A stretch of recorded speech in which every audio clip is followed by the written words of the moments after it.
Just kidding. Welcome, everybody. It's 10:30 a.m. It's Tuesday, April 14th. Thank you all for being here. Today is going to be a good one. Just so you know, today's not actually going to be a dunk on Roman Catholics. Now, you guys will dunk in the chat, but that's not my goal today. My goal today is to actually look at the positions, the entailments of the positions, and what seems to be the trend, and what current Roman Catholics who have been brought up in Roman Catholicism, it's part of their heritage, their tradition, their family life. It's a part of their identity. It is their identity. And how someone like that navigates through what seems to be a trend toward a one world religion. Maybe that's not the case, but it seems to be. I wouldn't gaslight someone for thinking it, right? So we want to take an honest look at some of the documents that a lot of the current affairs, given the statements, the current statements from the Pope, which are a continuation from previous statements, and to really look at them, not from an ortho bro told you so perspective. You know, that's all well and good. It's been done. But just look at it for what it is. And, you know, I have Catholics watching me. You guys could make yourself known in the chat and tell us what you think it means. But from the Catholics I've talked to, at least the ones who are engaged with me back and forth in a sort of pseudo debate format, they don't have any problem affirming Muslims are incorrectly worshiping the same God. So a lot of them don't have a problem with this sort of reaching out friendship to Muslims, and they kind of just see it as outreach, right? They kind of see it like, I don't know, putting a little prayer room for Muslims in Vatican City, a lot like maybe putting a ramp. Maybe they see it like putting a ramp for a person in a wheelchair or something like that. And so, you know, there are a couple of documents that I want to read through. We'll get into it. You know, there's a lot of the social media surrounding this stuff. People like Sneeko celebrating. He thinks that Christians and Muslims can unify in some way. Well, I'm just going to tell you straight out, that's not possible. That's not even possible from the Muslim perspective, let alone the Christian. But the reality is, unify with what? Unify with what? About what? What? You're going to unify that you don't like the trend of homosexuality and the rest of the Skittle stuff? Okay. It's very naive to say we're going to unify with a religion that's historically terrestrial, that in its own beliefs, they can lie, deceive, and do anything to the opposition to make them submit. They can infiltrate with a smile. They can pretend to be a communist in New York City. And then suddenly they reproduce and they hold the majority. And then suddenly you think you're going to be buddies at that point? Like, seriously, for the Catholics in the chat, do you guys really believe that if Islam and Christianity in the West defeat the Skittles infantry, and that's all, you know, we put it back into the shadows where it belongs, right? Let's say that happens. Do you really believe when they hold 70%, you know, in the next 150 years at this rate, they hold 70% of the population? Do you really believe they're going to be, you know, hey, inviting you to the movies? You can't make your assessment in the here now. You have to make your assessment in the future. You have to assume a future. You have to assume that if things maintain this way, what is the most likely outcome. Like, that's a reasonable way of thinking.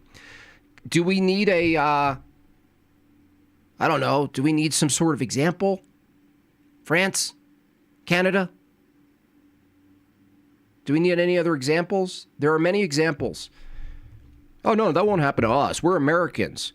The Muslims that come here, they really like liberty too. And they really like Rita's ice cream. No, you guys, you don't understand. They love McDonald's.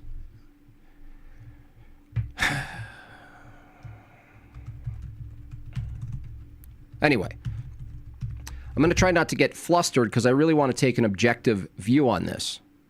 Because honestly, I do feel for cradle Catholics who don't want any part of this, and yet they have to sort of like make themselves neutral. They have to separate themselves from the authority somehow.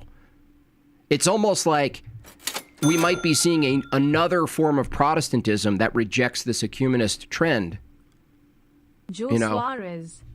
Hey JB, my daughter's in 4th grade and I wanted to reach out and ask, is there any studying material about the flaws of evolution, videos or books that are available and understandable for a kid her age? Not really. I mean, there's nothing to study in evolution. It's just a bunch of... You might as well read a Dr. Seuss book, if that's what you were asking. There's not any counter... I should make a children's counter-evolution book, but do it as a parody in favor of evolution. Like, make it so ridiculous that you're like, wait, what? Thank you so much. Sorry, I started my goal late, you guys. I think Sneako's perspective is more about an alliance against little hats. Yeah. Well, no, I saw. He put up a false dichotomy. He says, I'll bring it up. Choose, the meme is which way Western man. And he puts only 2 options.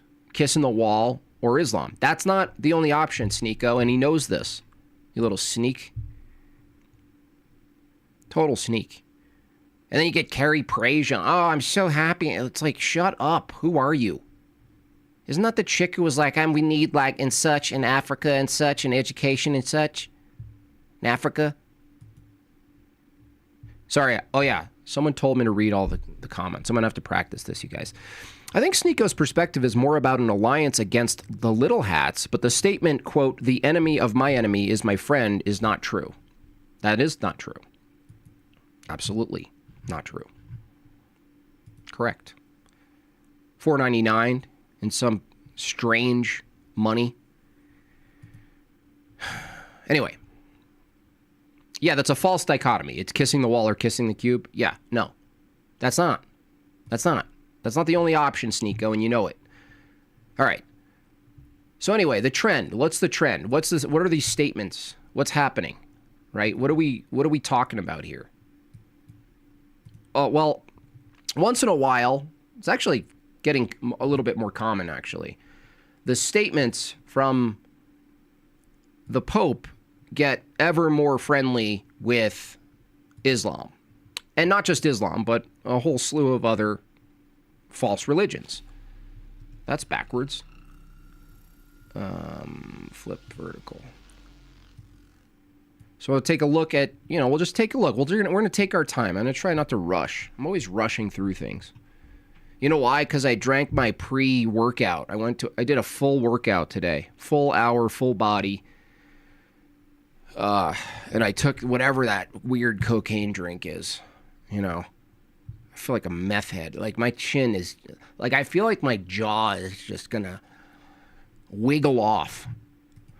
Josiah, thank you so much, Josiah. Let's make all of our goals today. God bless you, Jimba. Thank you. God bless you, Josiah. Thank you.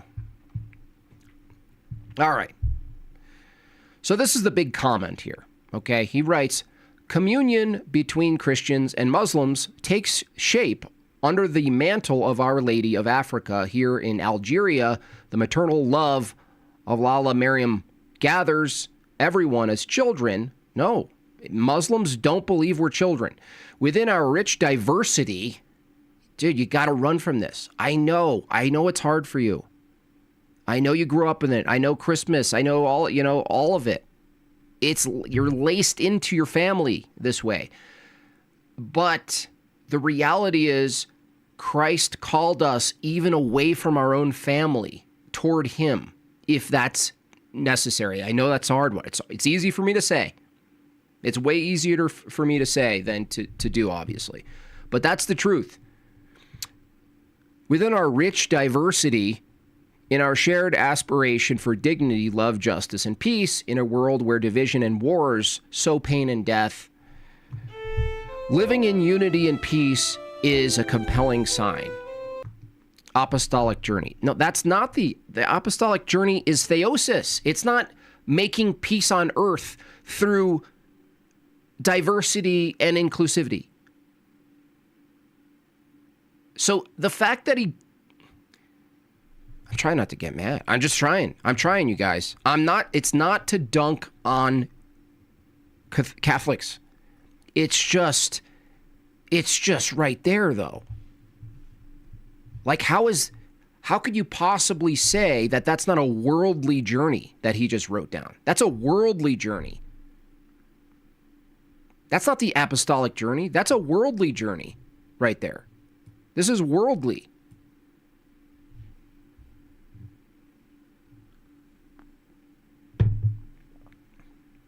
It doesn't help that I'm currently on workout crack. All right, so this is the thing. And no, he said things like this, and this is common. This is not a new thing, not just for Islam, but like this sort of meeting of the minds, these meeting of leaders, and they have to talk, and they don't agree on their doctrine or whatever, but they have to talk, and it's like a sort of like a political. It's kind of a political thing. And, you know, you could look at this and just be like, well, it's just politics.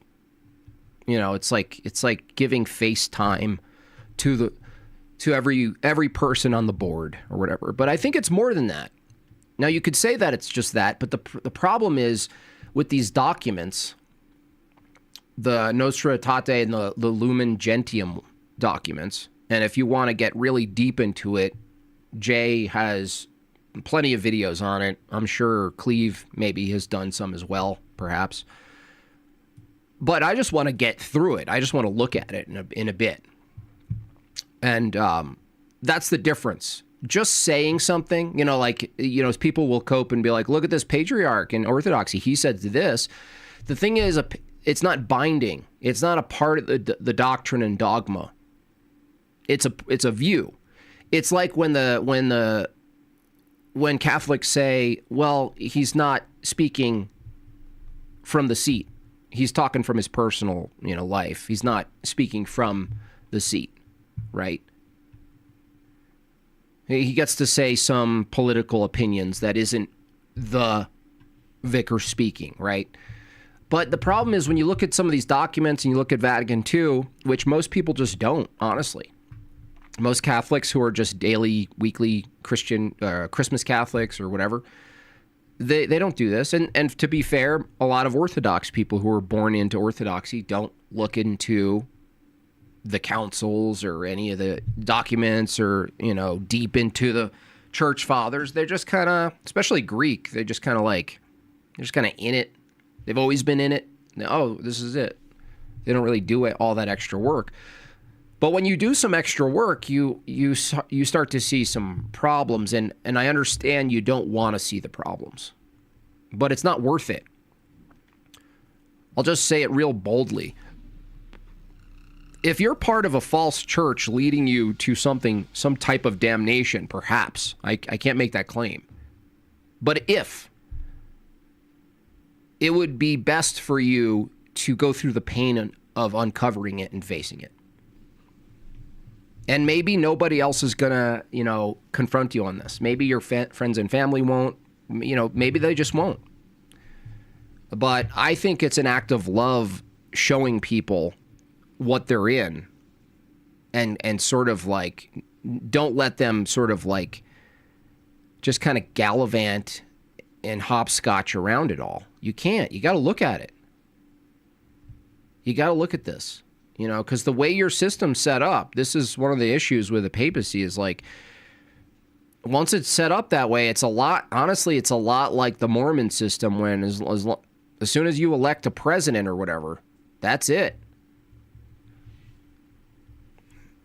That guy is, you can't battle against it. All right. Giovanni. It is hard until you understand that when you love Christ first, only then can you love someone fully through his perfection, because then you see his image in everyone. Human love alone is too limited and imperfect to trust. Yeah, like a worldly sort of kumbaya love. Like inclusivity is loving? No, it's not. Inclusivity is not loving. Look at the Eucharist. If you just let anybody in who didn't understand anything about Christianity or Orthodoxy, and you just gave them the Eucharist, that's inclusivity, right? Is that would that be a good thing to do? No, that wouldn't be a good thing to do. That would be an act against that person, actually. That wouldn't be a good thing for them. All right. So anyway, this is run of the mill, basically. I mean, this guy, along with previous popes, constantly say things like this, and they're very much diversity, inclusivity. They're much progressive. It's a lot of signaling, and maybe they rationalize it and say, well, if we do an umbrella signal, maybe we can net more people. Maybe we can kind of use their language and do soft outreach. And then when they come in, we'll be a little more rigorous. Perhaps. But it doesn't come off that way. It doesn't. Maybe internally they talk about it this way, but it doesn't come off that way to me. This comes off as like a worldly network religion where you're like, well, let's build it out. Anyway, yes, pay your taxes, everyone. Speaking of, this is it's tax season. All right, so there's that. And then what else we have here? So, people are celebrating, things like this. Things like this are upsetting to people as well. Let me show you this. This is more outreach. And this really should be bothersome, no matter who's doing it. This is bothersome. When you, I don't know, when you go into, when you're mosquing it up, right? You're out there mosquing it up, going out to the other religion clubs. Like, there's a big photo shoot. Like, look, hey, look. And people are upset because he took off his shoes and he's doing the cultural thing, right? And it's like when you go to someone's culture or whatever, you do their thing, right? You follow the suit, right? Now, who knows? Like, maybe there's a line where that's fine and maybe there's a line where it's not fine. It's not even about the shoes, honestly. I don't think people should be focusing on the problem of the Pope took his shoes off at the mosque and he's walking around in a mosque. Guys, this is way beyond that. Like the shoes, like missing the red shoes, taking off his red shoes before he goes in the mosque is nothing compared to the paradigm they currently have because of Vatican II. This is nothing. This is like superficial. They are wrong, so we are right. No, actually, you claim we're right. You claim that we're right, and then you're also right. But we claim you're wrong, and we're right. Therefore, we would be right, just based on logic, enslaved by truth. I was chrismated into Orthodoxy over the weekend after 40 plus years as a Roman Catholic. Once you start doing historical research, you realize just how heretical the papacy is. Yeah, it's a problem. And I think the biggest wall to climb for people is just getting out of what they come from. You know? There are people who come out of like straight up strict Calvinism where their entire family and extended family are all in that world. And they have to leave. When they find orthodoxy, they have to leave. That's brutal. They do it, though. And it's like, to me, that's the biggest thing. It's not about, like, I don't even think it's about the philosophy or getting into the councils or getting into where the separation and church history happened. That's all important. But what's important to people beyond that I found is their day-to-day life.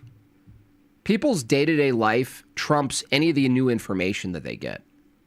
You know, you find some deep-rooted heresy, you're like, yeah, that's a problem, but I just got to live my life. And their life is structured around if they are religious, around their theology. And so leaving their theology is a restructuring of their life. And it is. I'm not going to lie. It really is. There's no such thing as just moving. Maybe that's why people are drawn to like the soft, proddy churches, is because if you leave one church or go to another church and it's not even the same exact theology, you're just kind of, you work the church around your life. And that's not it. You work your life around church. In the West, though, you work your church around you. You fit church into your life. It's so backwards.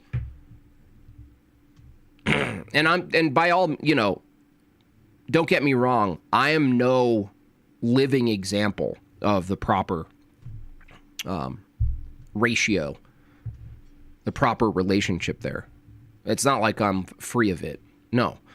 I still have the experience where I have to fit church and orthodoxy into my life. Like, that's the experience I have. And the work of it is actually over your lifetime switching those somehow. Anyway, he's walking around. Honestly, this is already should make you cringe, right? What purpose? Why? What is the purpose? You're going to be friends with a bunch of people who if they had the chance, would annihilate you. If they have the chance. You're giving, and by the way, this gives them the chance to annihilate you. This opens the door to even more immigration. Oh, well, no, I mean, we're got to build friendships, right? Okay. If we have to build friendships, what does that say about the border? What does that say about keeping your culture strict and in line with your ethics? What does that say about incompatible theology and customs and norms? Oh, we got to be friends? Okay. So then we can mix everybody then, right? From this view, there's no reason you could actually argue against keeping the mass scale immigration. By the way, I know the Catholics don't want to hear this, but the Catholic Church is one of the most capable, influential advocates for mass immigration under the guise of what you're seeing here. Taking people in, working with all of these, incompatible worldviews and bringing them in, It's like the spiritual hospital, but without the fixing of the spirit. It's like a hospital for your life, but you don't correct any of the doctrines. You don't have them actually convert. It's broken. Yeah, it's a tickling of the ears, absolutely. What was that? What is that scripture from? I forgot. The itching of the ears, the false doctrines scratching those itching ears. It's one of my favorite.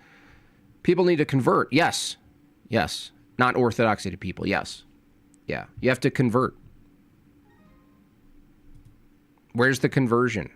You can't live with your enemies like this. Oh, we could just live with our enemies. They're our friends, but they are our enemies. They are going to take over if you let them. They are going to multiply more than you if you don't compete. They are going to settle little camps in Dearborn, Michigan, and that's going to extend eventually, maybe not in my lifetime, but eventually it's going to extend into a full state and then a full country. And you're like, no, we can live. We can do it. We can live next to them. That's fine. Look at them. They're so peaceful at the mosque. I was uncertain between Catholicism and Orthodox, but after seeing this, it's blatantly obvious which is the true church. That's what I think. But not just this, because this is optics. Now, there's something underneath it that's not just optics, but once you dig in underneath, the things that you're seeing aren't surprising.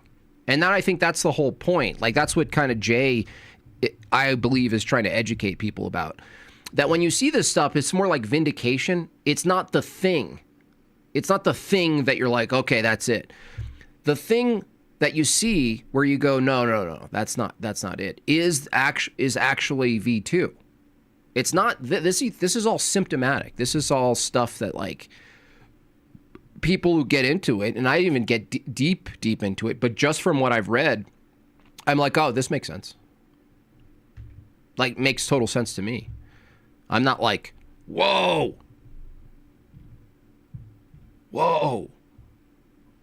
I can't believe this. I'm not like that right now. I'm what? No, I believe this. I believe it.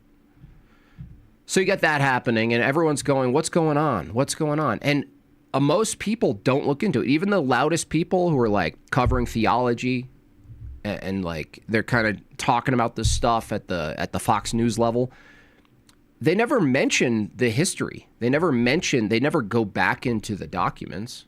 They don't go back into the documents. They just go, yeah, no, I don't know about this. You know, this is controversial. It's like, yeah, we weren't alive in the 60s, most of us. So it's like, yeah, it's controversial, but between who? Orthodox people shouldn't be upset about this. In fact, when he wrote that, I actually responded that this is one of the best things for Orthodoxy. The more people see this, the more people are going to convert. Because you can't reconcile this stuff in real time. You can't reconcile it. That's why I didn't want to go into this dunking on Catholics. Like, it doesn't help. I want Catholics to see this for what it is, separate from the Orthodox online ethos, us bullies and abrasive people yelling at you and scoffing and making fun of you and stuff like this. I want you to see this for what it is, because it really does matter for you. It does, to look at it. And you're not going to want to look at it. I wouldn't want to look at this. I mean, there's things in Orthodoxy that I don't like to look at. But this can't be reconciled. This kind of movement toward uniting Muslims and Catholics just for people in a country, that's not even good for a country, let alone your religion. That's not good for anybody. That's weird. My new friends are up on that hill with swords and green flags. Oh, they're all running down to us shouting. They must be excited to see us. Yeah. You know, did you guys see that clip of Sabrina Carpenter? Oh man, that's so funny. Sabrina Carpenter, she's touring some Islamic place, and she just hears in the crowd. She's like, "What is that?" She's like, "I don't like that," and she's now getting canceled for it. I don't like that. I thought that was a base take from Sabrina Carpenter. She's like, "What? Stop that." She's like, "Can you stop that?" It was like a perfect image of the clash of culture. Perfect. Like, I couldn't have written it better. So funny. I gotta show it, actually. It's that funny. Hold on a second.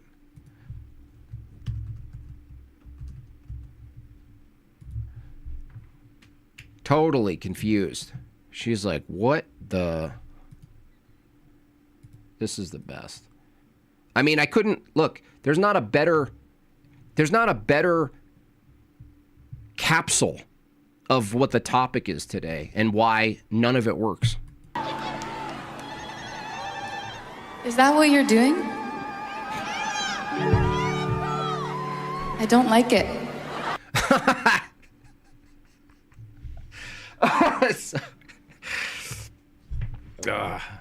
I don't like it. It's my culture!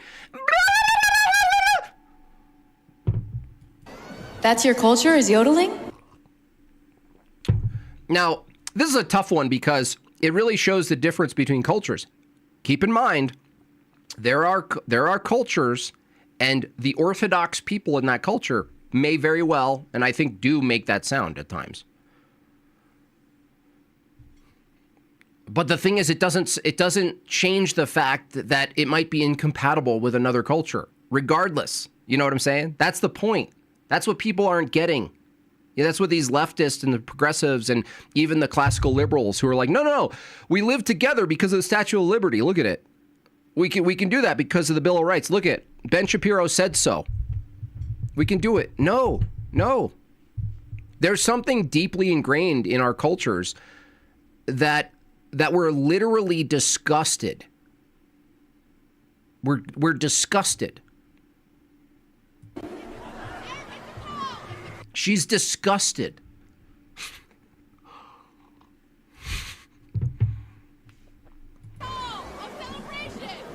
Is this Burning Man? What's going on? This is weird. This is weird. You know. Yeah, it's weird. Now she's going to get attacked and they're going to call her bigoted. No, it's not bigoted. It might be a little ignorant. Like if you knew what that was, maybe you'd have a different reaction perhaps. But the thing is, like, you don't need to accommodate this stuff. Now, this is the total opposite of taking the Pope taking the shoes off. This is like, no, this is disgusting. I wouldn't even walk into a mosque, by the way. Never.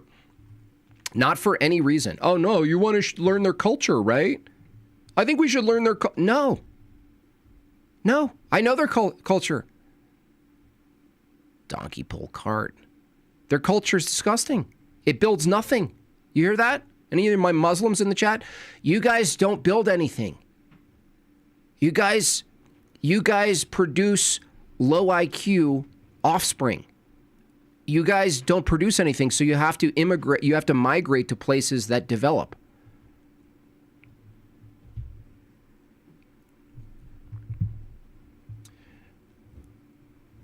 Oh, no, you should just check it out, see how they live. No. I saw in a video. Oh, you think you... And that goes for Indian culture, too. Oh, no, you should check it out. Open your eyes. No. I opened my eyes, and I want to close them now. They tried to say she's Islamophobic, but if that's true, there shouldn't have been a Muslim at a concert to begin with. A Muslim at a concert to begin with. Yeah. Music is haram, right? Yeah, that's the thing. That's cultural, too. It's not even like a hardcore Muslim. Well, Muslims are experiencing their own type of sort of Protestant, what do we call it? Charislamicism, like the charismatic, and progressivism. They're experiencing their own little rebellion. You know, the new Islam will be the modern, there's going to be a modern version of it where the women are powerful and they could do what they want and all this stuff, right? That's coming too. They took the Hagia Sophia. They can start by giving that back. Yeah, that pisses me off, actually, Jaw.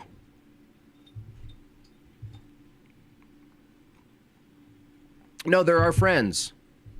No, we should be friends with them, guys. It's great. No, they're great. Don't worry about it. I don't think so. Anyway, so Sneako's on the scene, and I don't know. Sneako's been at it since he was like 4. He's been on YouTube. But this is like kind of what happens. You become a guy, and then you're like, I'm going to talk politics and stuff, and he's really just sort of a meathead. I've met him, though. He's kind of a nice guy, but kind of a meathead. Kind of a kid. He's got like a kid-like energy to him. I think he's easily influenced. Now, that can go good and that can go bad. So I have a little, like, it's weird. I have, like, maybe because I've met him and shot machine guns with him and got to talk to him a little bit, that I do, you know, that always helps humanize someone and see the person. And I really think he's just kind of like in a world, and he's been brought into this Islamic world where he thinks it's so based, but he can't defend it. He just thinks it's like, I think it's like a perfect example of a reaction to modernity. And that's the real trap, is modernity, and the reaction to it is justified, but it leads people into all sorts of different places for overcorrection. And Islam is one of those places. And Sneako's a perfect example of it. It's like, oh, I did this and then I rejected it and I went full the other side. But then he maintains like the modern persona of Sneako, that guy. But he's also, you know, on the week, like on Fridays, he's in a robe or something. Yes. Yeah. No, he's a nice guy. He's like, you know, he's down to earth, but he's just like kind of like a kid. He's like a kid.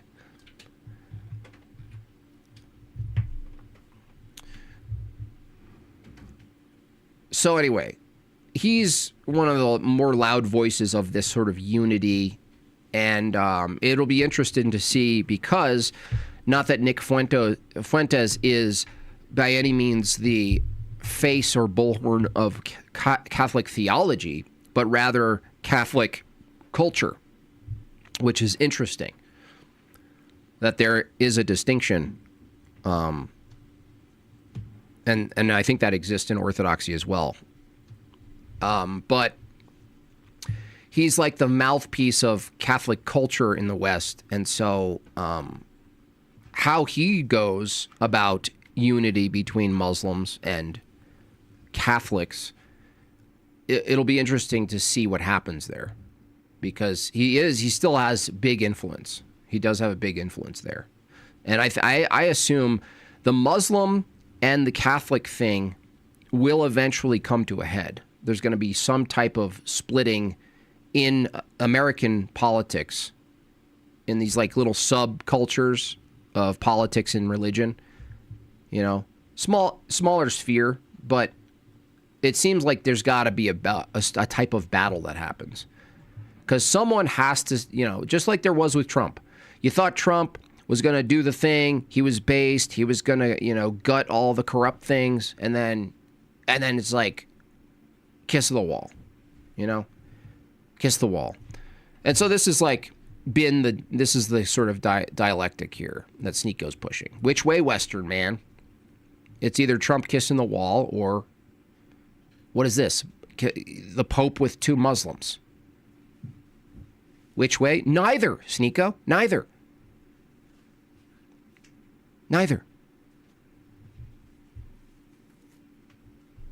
Now, the question is, will this trend, this unity between Rome and Muslims, if that further deepens and that fabric of that quilt gets stronger,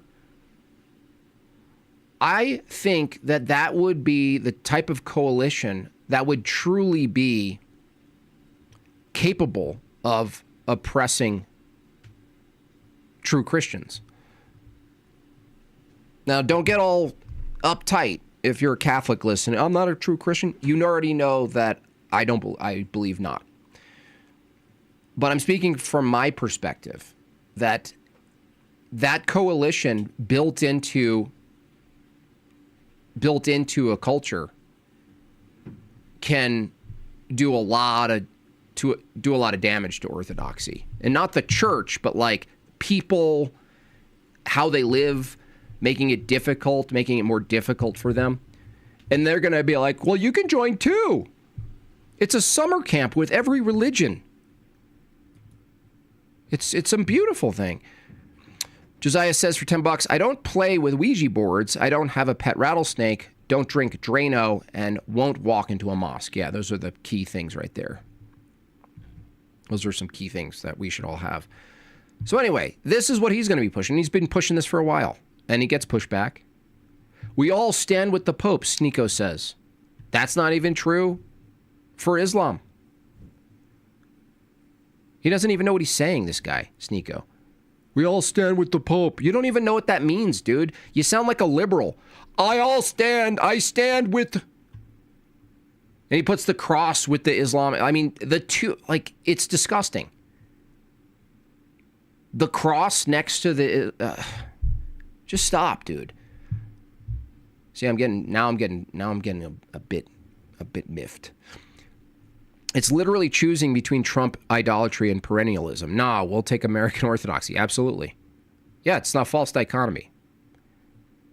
Oh, I better, yeah. Oh, what's funny is that Jews push this kind of diversity. This is what's so wild.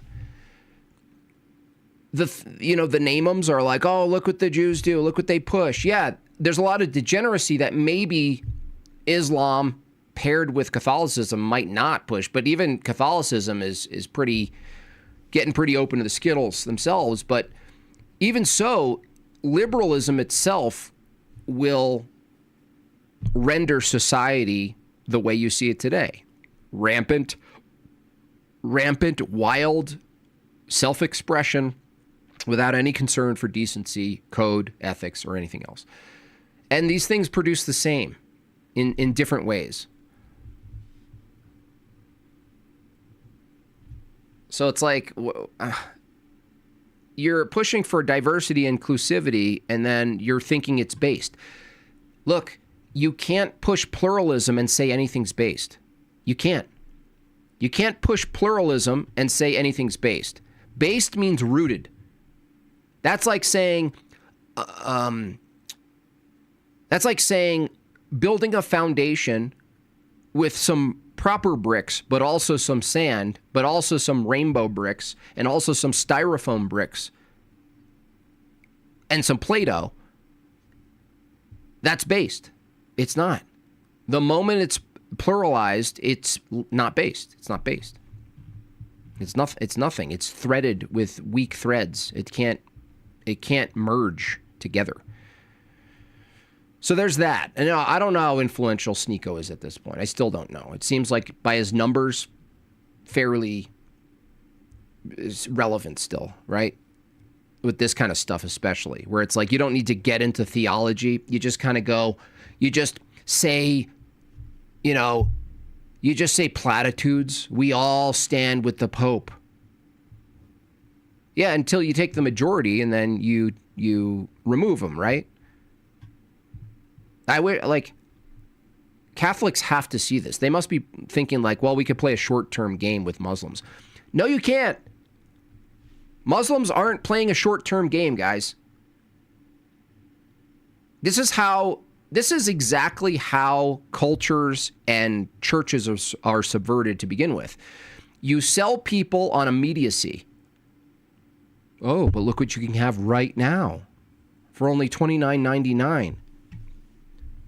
You know what I'm saying? Like, that's what they sell you on. Are you tired of working your entire life building a cathedral you'll never see?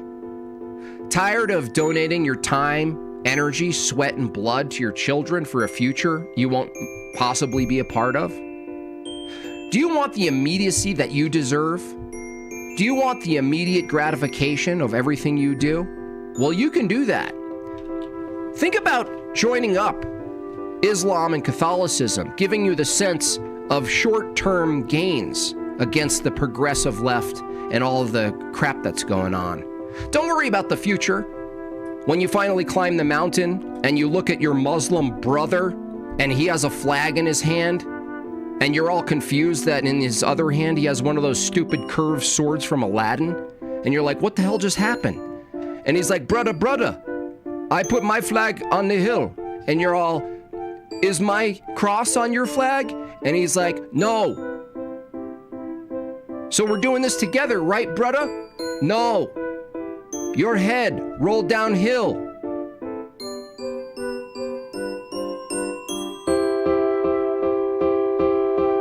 Wake up!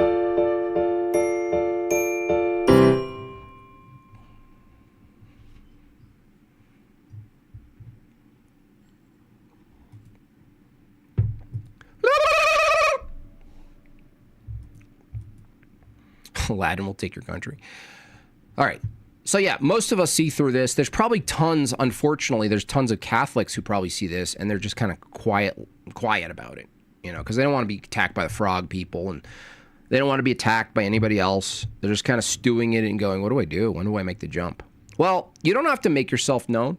You don't have to announce it. You don't have to piety signal. You don't have to convert and take the picture with the icon and do all the social stuff, right?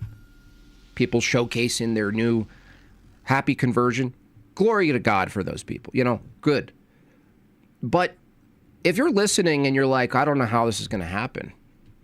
Like it's, you know, it's maybe there's embarrassment. Just start going to liturgy. Seriously, just go. Just go to liturgy. You don't have to make a big deal. You don't have to debate people about it. You don't have to do anything online. If you're one of those people who are seeing this and you go, so, dude, this is not it. What do I do?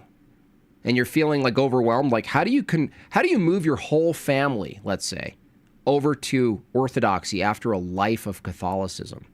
Seeing where this is going, you have every good reason. You have every good reason to make the jump. You do. And you don't have to fight anybody about it. You know what I mean? You know, you could just do it. You don't even need to announce it. You don't need to tell people. You don't need a DM. But guess what? You could just start going. And just see. That's my invitation. Just see if you go to a divine liturgy in the face of all of this.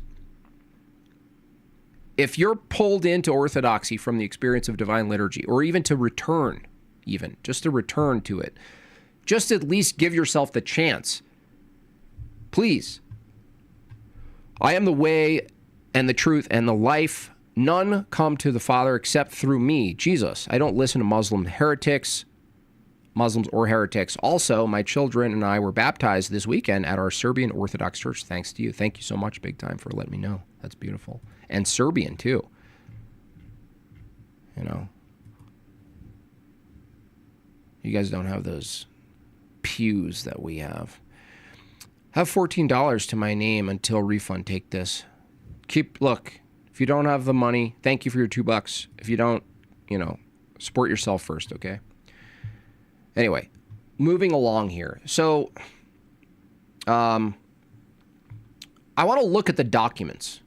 You know, I want to look at the folders. It's folder time. I haven't done folder time in a bit.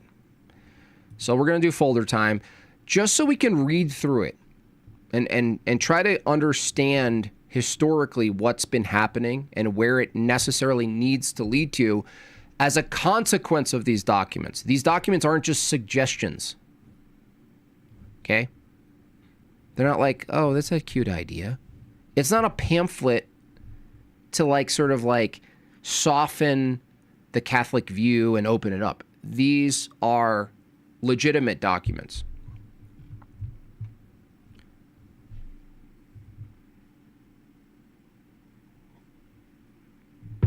So we want to look at them. We'll start with this one. I'll get this bigger because, you know, you guys know how bad I am at reading. Let's make me smaller. Well, this is a huge deal for me because honestly, I hate reading. I was sent to the retard room so many times for not being able to read properly. But now I'm jacked up on pre-workout cocaine juice. Maybe I'll be able... Don't rush through it. Sound it out, Jim Bob. Sound it out.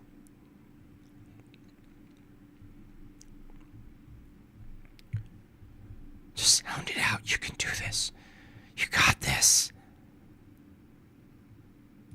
Lumen Gentium. Should I start with that? I mean, the whole thing. I kind of want to read the whole thing.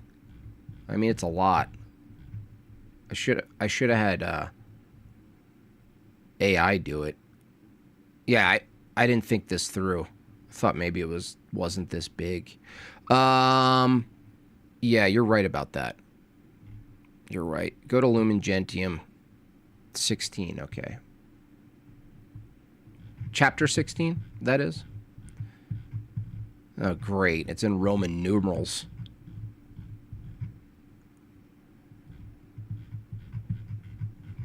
Oh, great. Huh? What? What? 55. I see it. Okay. All right. Let's do this.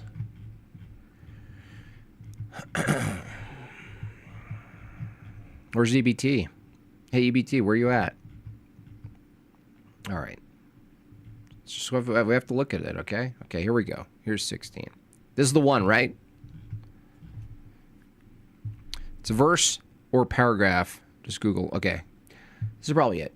The church recognizes that in many ways she is linked with those who, being baptized, are honored with the name of Christian, though they do not profess the faith in its entirety or do not preserve unity of communion with the successor of Peter.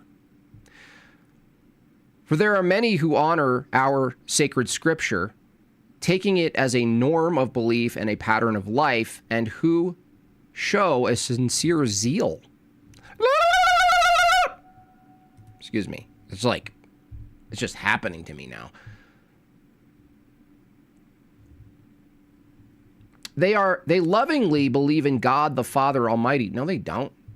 Wait, if they're talking about Muslims, no, they don't. And in Christ, the Son of God and Savior. They are consecrated by baptism, in which they are united with Christ. They also recognize and accept other sacraments within their own churches, capital, or ecclesiastical communities. Many of them rejoice in the episcopate, celebrate the Holy Eucharist, and cultivate devotion toward the Virgin Mother of God. They also share with us in prayer and other spiritual benefits. Likewise, is this the right one?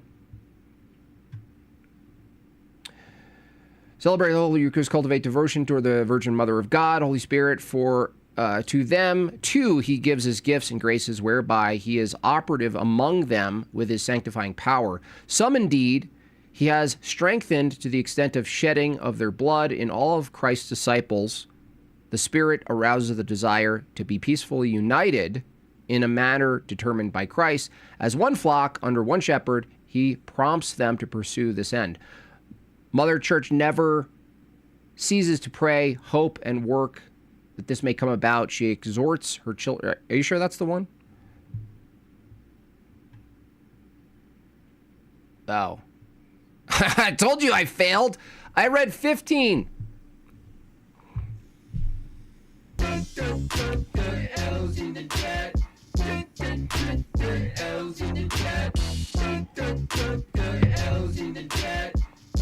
What would you say if I told you I was mentally retarded? Unbelievable. Unbelievable. Unbelievable. So embarrassed. I blame the cocaine juice. Pre-workout cocaine juice. By the way, when do I get my my sponsorship? Anyway. All right, this is why I should highlight. Here we go. All right, sorry about that, you guys. Again, from the top. Finally. This is after... actually, it's good that I read that, because that kind of sets this up. Finally, after all the stuff that you can kind of get behind. Yeah, we're all behind Christ, and, you know, there are true sacraments and all this. This is necessary, blah, blah, blah. Finally... those who have not yet received the gospel are related in various ways to the people of God. What is this, evolution? In the first place, we must recall the people to whom the testament and the promises were given and from whom Christ was born according to the flesh. On account of their fathers, this people remains most dear to God, for God does not repent of the gifts he makes, nor of the calls he issues. But the plan of salvation, this is key, the plan of salvation also includes those who acknowledge the Creator. In the first place among these are the Muslims, who, professing to hold the faith of Abraham, they profess it, Okay. Along with us, they adore the one and merciful God. No, they don't. What are you talking about? Who is God? Who is the one merciful God? Ask a Muslim. You know what this is? V2 gaslights Muslims. And it's not like they're a victim. It's just that they gaslight them in like, remember I did the stream about gaslighting in a positive way? This is like gaslighting in a positive way. It's like, no, you worship the one true God. You worship. They're like, no, we don't, brother. That's not it. No, you do though. You do. Who on the last day will judge mankind, nor is God far distant from those who in shadows and images seek the unknown God, for it is he who gives to all men life and breathe and all things. And as Savior wills that all men be saved, those also can attain salvation. So Muslims can obtain salvation through being Muslim. Who their deeds to do his will as it is known to them through the dictates of conscience. Oh, their conscience, okay. Nor does divine providence deny the helps necessary for salvation to those without blame on their part have not yet arrived at an explicit knowledge of God and with his grace strive to live a good life. Yeah, but this part, you're kind of smuggling in this part is a little bit of a dick move. Because there's an element of divine providence that may guide men to the truth. That's not the same statement as the path they're on is totally fine. Like they don't really need to do anything, actually. If they're worshiping the true God according to this document, which is binding, then, and you're saying there's a path to salvation for worshiping without their knowledge, worshiping a God, a subject, a person that they don't know, that they reject. They actively reject the person of God, that there's a Father. They reject Christ as God, but they somehow accidentally, incorrectly worship them. That's like if I worshipped Moloch and I threw a baby off, down a hill in honor of Moloch, this view could include me, right? It could include me. I'm just worshiping the true God incorrectly.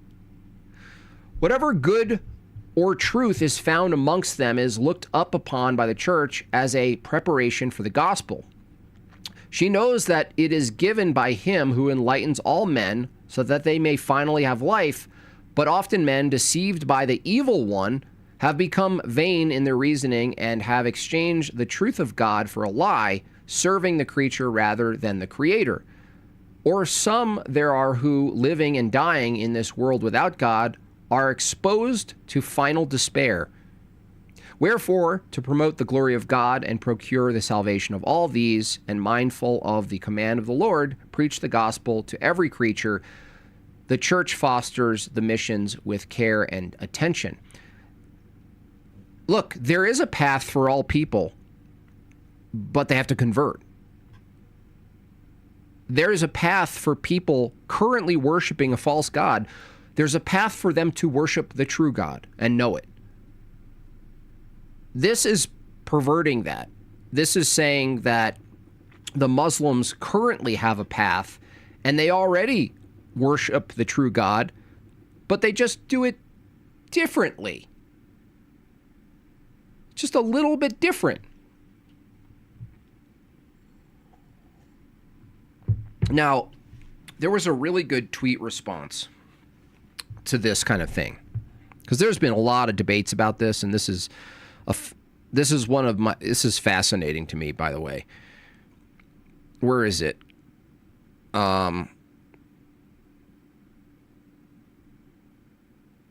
This guy did a great thing. He wrote, where is it?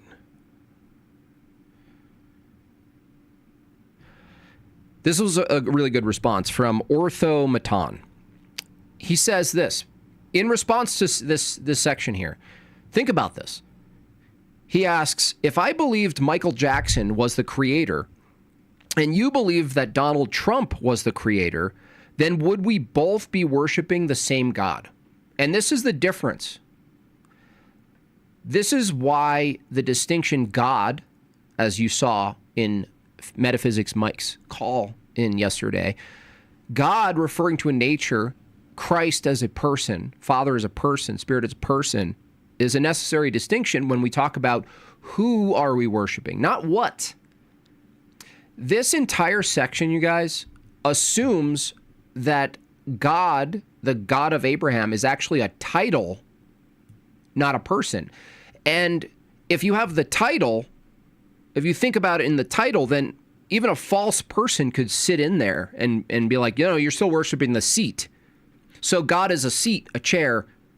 The person's not God.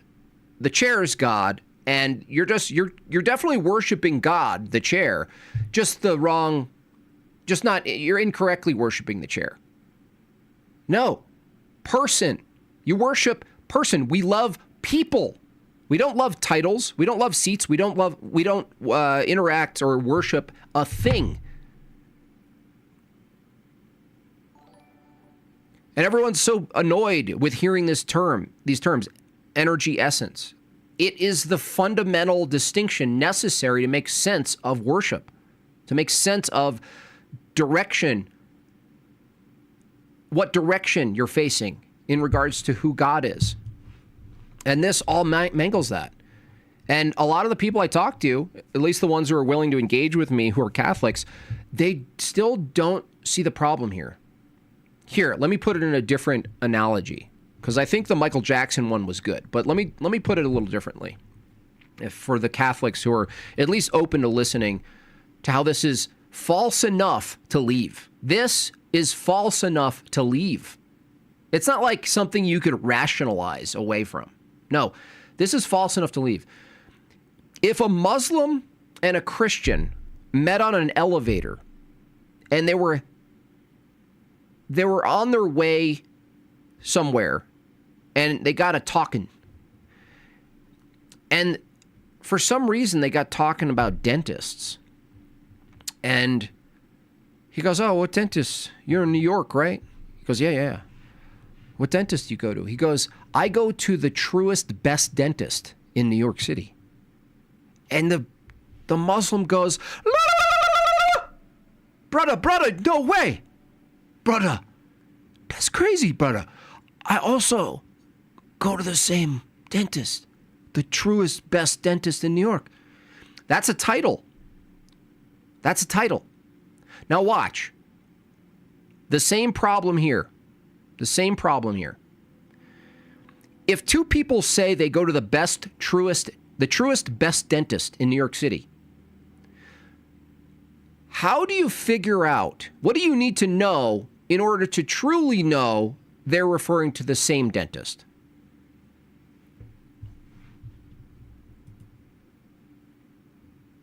How do you truly find out? There's got to be a way. There's got to be an arbiter to figure out if they're actually going to the same dentist. They're both going to the truest, best dentist.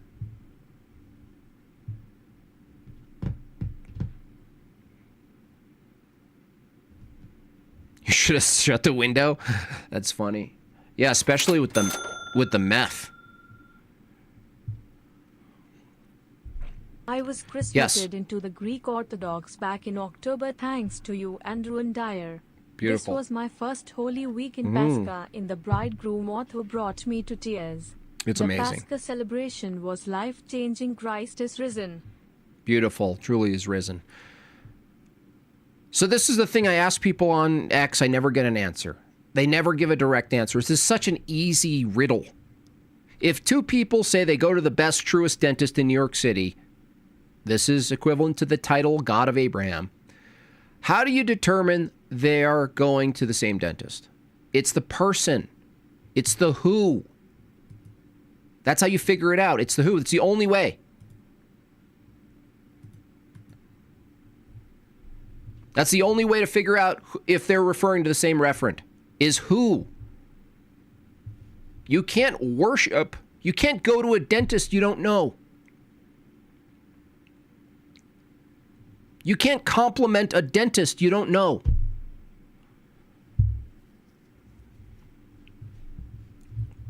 And yet, this 16 right here says you can. You can actually. They just didn't know.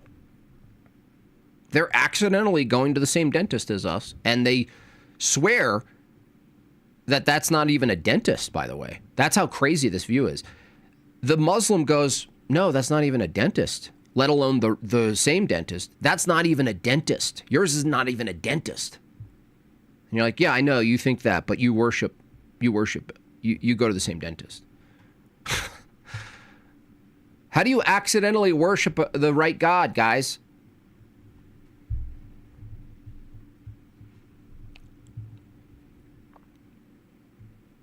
So that's a problem.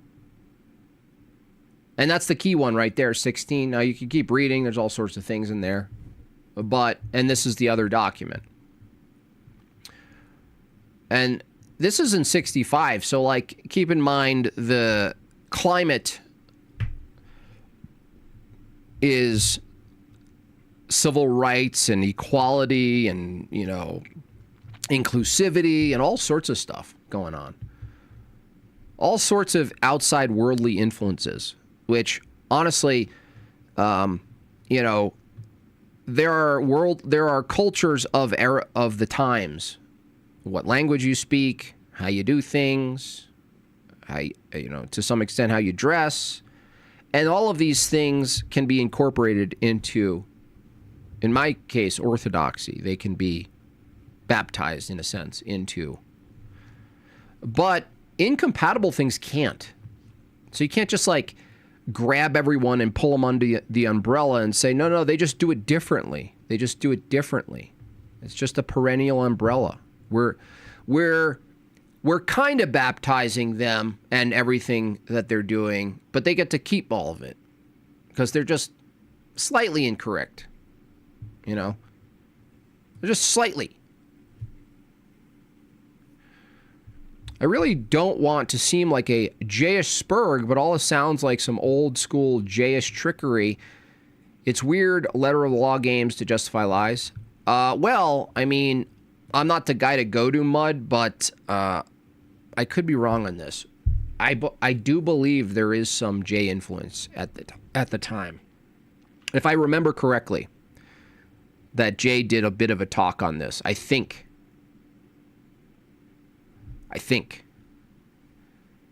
Someone in the chat could verify that, but I think so. I think that's the case. There's a little J influence going on. The document was written by, there you go. It's written by a J. I mean, guys, seriously, my Catholic friends,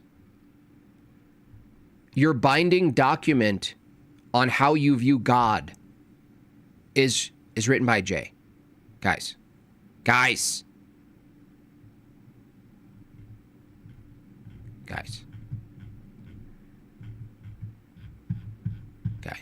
Stop.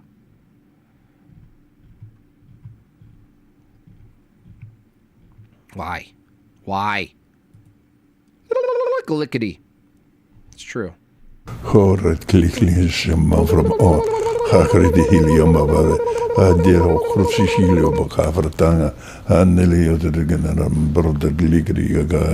Goligity indeed. Jim Bob, super chat, please. Wait, are you saying super chat Jim Bob, or are you telling me to super chat myself? I'm open to it. Read second paragraph. Okay, let me see. Scared. Hilio Steiner. Someone faking Hilio Steiner. What is that? Toilet Bowl Earth?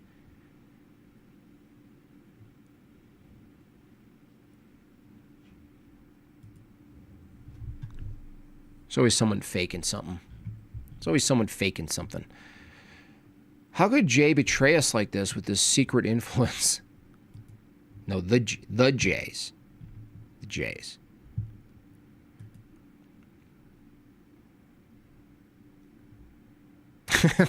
Yeah, that's true. Yeah. All right. What did you say, second paragraph? Well, let's just read a little. Just get the world of it here. How does this analogy work with non-Muslim Christians who you say they know the dentist's name, but they think he's a pediatrician? So they have a sense and a knowledge of the name, let's say Christ, but they don't believe he's God, like a Gnostic or something, like a Unitarian. Yeah, well, I wouldn't necessarily use the analogy for that. Then they're appealing to actual Christian doctrine. The Muslims are appealing to Christian revelation, but they've crafted their entirely new religion. Like they were the first Mormons, basically. But someone like the Unitarian that was on yesterday, Mike, or some of these people, even the heterodox, they have a better sense of who God is. Not the Unitarian, but then the question isn't the analogy, because that's not the claim anymore. That's no longer the claim, so I wouldn't use that analogy. At that point, you would debate them on church history and ecclesiology. A little bit of metaphysics, but mostly ecclesiology I found. Even though I love metaphysics, it's like my favorite thing because I'm a Suud. But ecclesiology I found is actually the cleaver. That's the actual guillotine, not that analogy. This was the first time I saw Galigity. I can't unsee it. Yeah, I know.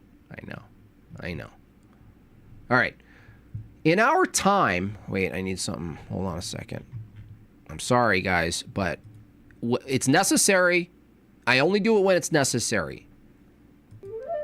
In our time, when day by day mankind is being drawn closer together and the ties between different peoples are becoming stronger, the church examines more closely her relationship to non-Christian religions. In her task of promoting unity and love among men, indeed among nations, she's considered above all in this declaration what men have in common and what draws them to fellowship. Wait, I gotta put this on a loop. For sure. It's helping me read, though, so that's good. One is the community of all peoples. One, their origin, for God made the whole human race to live over the face of the earth. One also is their final goal. God, his providence, his manifestations of goodness, his saving design extend to all men until that time when the elect will be united in the holy city and the city ablaze with the glory of God, where the nations will walk in his light. Men expect from various religions answers to the unsolved riddles of the human condition, which today, even as in former times, deeply stir the hearts of men. What is man? What is truth? What is meaning? Depends on what you mean. What is the aim of our life? It's all a big riddle, you guys. Even though it's already been revealed to us, it's a giant riddle. What is moral good? What is sin? Whence suffering and what purpose does it serve? Which is the road to true happiness? Happiness? I'm sorry. What is this, Disney? What is death, judgment, retribution after death? What, finally, is the ultimate inexpressible mystery which encompasses our existence? Whence do we come? And where are we going? What is this, Carl Sagan? Did you just copy-paste Carl Sagan? No, if you're a Catholic, this isn't a riddle. Now, I know they're kind of saying, like, men expect from various religions answers. But you forgot the part where you claim, necessarily, a positive view, that you have the answers to these questions. Oh, no, it's a big riddle. We unite in the riddle. This is, like, so Jewy. No wonder this is probably written by a Jew, too. It's like, we don't know. We have to debate it. It could be this, it could be that. It could be a 6 or a 9. Could be both. Could be both. We don't know. From ancient times down to the present, there is found among various peoples a certain perception of the hidden power which hovers over the course of things and over the events of human history. At times, some indeed have come to the recognition of a supreme being, ambiguous, or even a father. This perception and recognition penetrates their lives with profound religious sense. Ironically, ironically, the Muslims that you just mentioned in Lumen Gentium don't believe in a father. They didn't come to that conclusion. Religions, however, that are bound up with advanced culture have struggled to answer the same questions by means of more refined concepts and more developed language. Thus, in Hinduism, shout out Vagine, men contemplate the divine mystery and express it through an inexhaustible abundance of myths and through searching philosophical inquiry. They seek freedom from the anguish of our human condition, either through ascetical practices or profound meditation, or a flight to, or pooping in the street, or dodging a cow, or saving a cow before saving a human. Again, Buddhism, in its spirit, may be able to either to acquire the state of perfect liberation, oy vey, oh, oy vey. You rightly criticize the false teachings of V2, but anti-popes have no authority. With your influence, maybe you can finally convince Jay to accept the public debate with BR. Peter Demond of MHFM and host it on your channel? Maybe. I feel like I should read this in another accent. Like, hi-ya-ya. Buddhism, which men devout and confident in spirit may be able to either acquire the state of perfect liberation or attain by their own efforts or through higher help supreme illumination. Likewise, other religions found everywhere try to counter the restlessness of the human heart, each in their own manner, by proposing ways, compromising teachings, rules of life, sacred rites. The Catholic Church rejects nothing that is true and holy in these religions.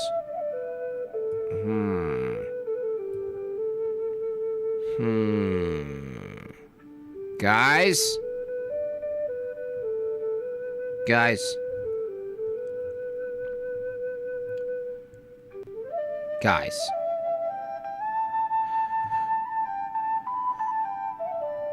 This is purposefully ambiguous, because do you reject nothing that is in fact true in their religion, or is it you reject nothing that is seen in their religion to be true and holy? Which is it? It's ambiguous.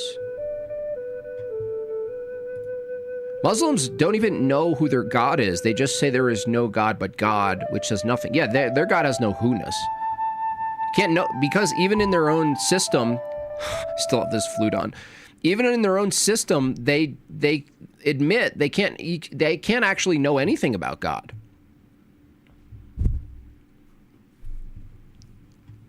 They can't know. There is no knowable person of God, even though they say Allah. That's the title still. So they're like God, and then you're like, can you know anything about it? Well, no. Anything that we point to, Allah's foot. Does Allah's foot look like a foot? No, it's not. Can Allah's foot be a pineapple? Could be. Make Ye read it. That's funny. So that part's interesting right there. She regards with sincere reverence those ways of conduct in life, those precepts and teachings. Yeah, but you're going to have to tell us then. If I give you the most charitable take on this, is the Catholic Church doesn't reject the things that the Catholic Church sees as particular truths. Kind of like in Orthodoxy, this is the most charitable. I don't think this is actually what they're saying, but the most charitable approach is like a logospermaticos view, where something can percolate in a completely false religion that itself, as a particular thing, points to something true, or is propositionally true, or something like this. But I don't know, based on the trends of what the Vatican and the Pope and this whole trend is not pointing really to that. It's kind of being permissive. It's like being permissive of a bunch of stuff. She regards with sincere reverence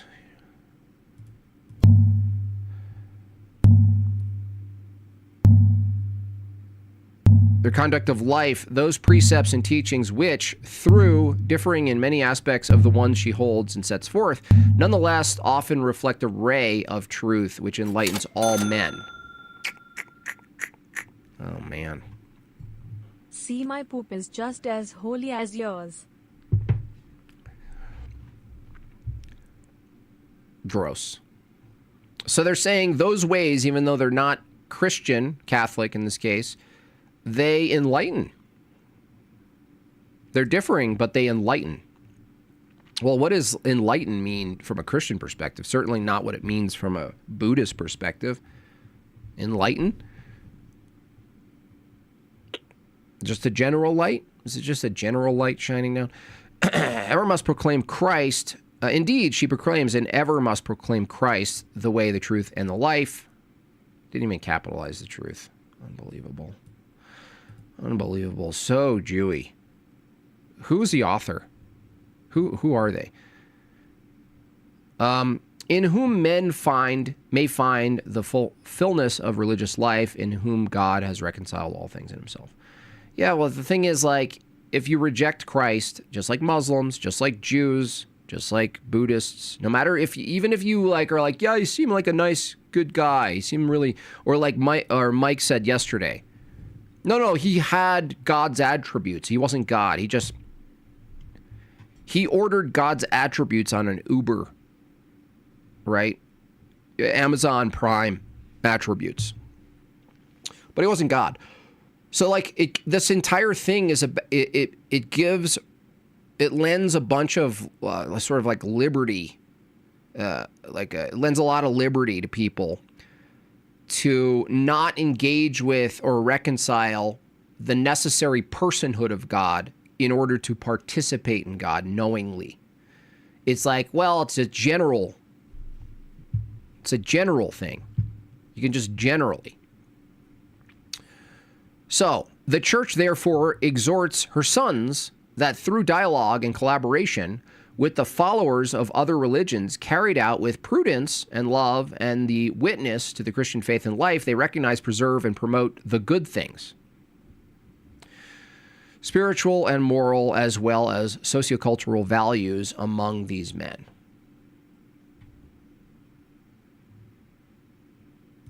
Unironically, the author of this was a Jew Catholic priest who left to be gay. It's just amazing. It's way inclusive. Even that last statement, it's like, yeah, we recognize, but you carried out, but then you support and promote the good things. You can't, look, if you're going to promote the good things, let's say you pick out something that's seemingly good. I mean, people do this all the time with the fruits argument. Oh, look how many babies the Mormons have. The Prairie Muffin Mormons have a lot of kids. Isn't that a good thing? Yeah, through a Christian paradigm, that's true. That's a good thing, but it's not necessarily even a good thing from their paradigm. That's what's in question. What's a good thing? Well, no, we preserve and promote the good things. Look, you have to convert the good things. You can't just promote them. You can't say that's good and that's that. You can't look at another religion and let's say something percolates up that's like good. Like from your perspective, from the Christian paradigm, you go, yeah, I would say that's a good. But it's not a good because it's from them. It's a good. It would be good because something's true. It would be good because there's a true God. There's a true religion. That's why it would be good. To just say it's good and leave it at that is a disservice to people. No, you're good. It's like saying you're good, bro. Am I good? No, you're good. You got a couple of those things. You passed the driver's test, basically. Oh, you good? Oh, look. They had a nice meal and there was no violence. You guys are good. No. Preserve and promote. No, convert. Not preserve and promote. Convert. That would be the task. Not preserve and promote. That's not a conversion, a preservation of something that's good, but it's attached to a false thing, and you promote it? No. That's backwards. That's counterintuitive. That doesn't even make sense. This is like them saying, quote, we can all see and feel light, but they are all using random light bulbs, and the Orthodox Church is basking in the sunlight. Yeah, you're like, yeah, you have a flashlight. Don't worry about it. Don't repent. Yeah, you're good. It's actually written by 3 Jews. Jeez. Cool it with the anti-Semitic remarks.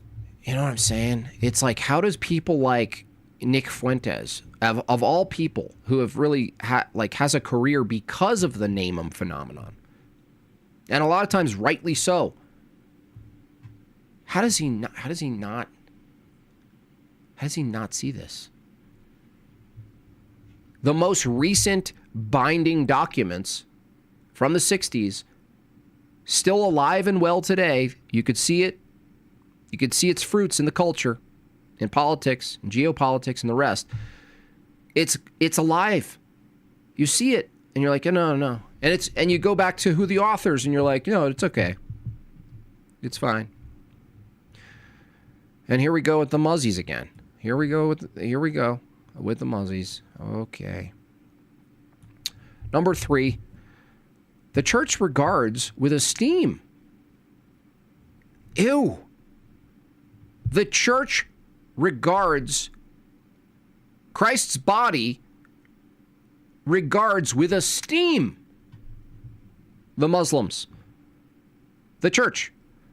Christ's body, the truth, the pillar of truth, regards with esteem the Muzzies. Lord have mercy. Like, you guys don't need the bullying of ortho bros online. What are you waiting for? With esteem. They adore the one God. No, they don't. They reject the one God explicitly. Oh, no, they adore the one God. No, who's the one God? Christ. Do they adore Christ as God? No. Yeah, but they do. No, they don't. Living and subsiding in himself, merciful and all-powerful, the creator of heaven and earth, who has spoken to men. Yeah, he spoke to men, and Christ revealed himself, and the Muslims hundreds of years later reject it still. They don't have an excuse. There's no excuse. Oh, no, they just blah, blah, blah, blah, blah, blah, blah. We affirm Christ, but we deny, he revealed himself as God, but we deny he's God, but we also accidentally worship him. Okay.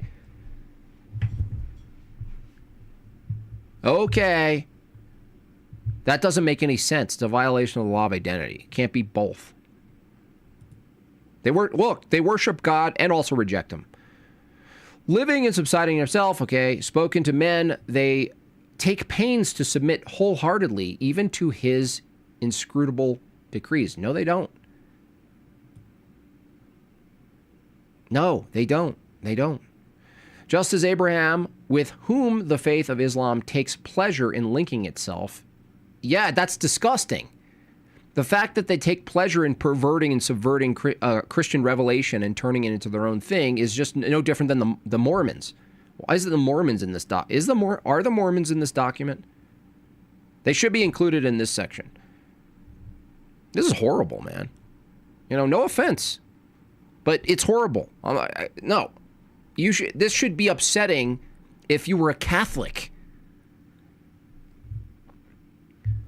They take pleasure in linking themselves erroneously to the Abrahamic faith. Erroneously. They took pleasure in it. So it counts. They felt good about it. Submitted to God. Though they do not acknowledge Jesus as God. Yeah, that's a contradiction, bro. Look at this. P, they adore the one God. Who's the one God, Catholics? Christ. The triune Godhead. They do not acknowledge Jesus as God. They adore the one God. They don't acknowledge Jesus as God. There's no way around this. You can't rationalize yourself away from this, guys. You're the one always making fun of the ortho bros for being overly intellectual. You guys have natural theology. You guys lead with your rationality and reasoning. You think that is your revelator, right? And yet, you guys can't see this? You can't see this? They adore the one God. Who's the true God? Now, the only way to semantically make sense of this is say, well, the one true God is God. God the Father. No, they don't even if you swap that, they reject God the Father. They don't believe God is a father. Not acknowledging Jesus as God, they also don't acknowledge, they forgot that part, they don't acknowledge that God is the Father. There's no God the Father. They left that part out. Cool it with the anti-Semitic remarks. They revere him as a prophet, okay? They also honor Mary, his Virgin Mother. At times, they even call her with devotion. In addition, they await the day of judgment when God will render their deserts to all who have been raised up from the dead. There's Vagine. Yes, Jim Bob from earlier, if Orthodoxy rejects Catholicism but Catholicism accepts Orthodoxy, then Catholicism is false. It's just like the Islamic dilemma, the Catholic dilemma. Enzo. It is. It is a true dilemma. Either Christ is God, or he's not. That's it. Allah has no sons. Allah's not a father. Jiminy Bobbert. My history memory is a bit fuzzy, but I seem to recall learning that generations of Roman popes declaring a pan-continent war to take land from the Muslims back in the day. Yeah. That makes sense. I have a bunch of Catholic friends, and honestly, they're not that deep. Yeah, most of it, honestly, sorry.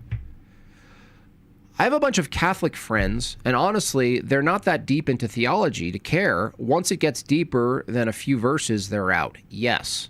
And that's why there has to be a different tactic and method for reaching them. We have to reach Catholics who are born into Catholicism culturally. Orthodox people have to find a way to reach them that isn't like the piety, more virtuous than thou, I'm right, you're wrong approach. Now, I'm not the best at that. But if there's a way to do that, I think it's crucial because it's going to take a deeper look at these things and realize that this is not just suggestive essay writing. It's not suggestive. It's not like, oh, you could look at it that way. It's not like that. It's not like that. All that you need to know to counter this ridiculous document is that Muslims refer to their God as the best of deceivers. He's the greatest of deceivers. That's right. That's right. 9, one more. We got 1 minute for the last goal here. I should probably have Tucky read this document if I'm smart about it. You know what I'm saying? What do you guys say? Since in the course of centuries, not a few quarrels and hostilities have arisen between Christians and Muslims, the Sacred Synod... Oh. What? Dude. Guys.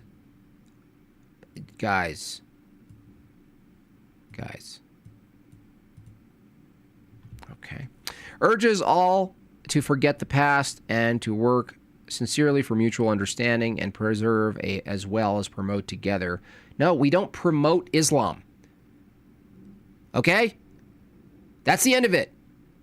If there's a group who calls themselves a church and they promote Islam, you're not the church. Forget the historical stuff. Forget the councils. Forget everything. Forget all of it. An immediate disqualification is if you promote Islam.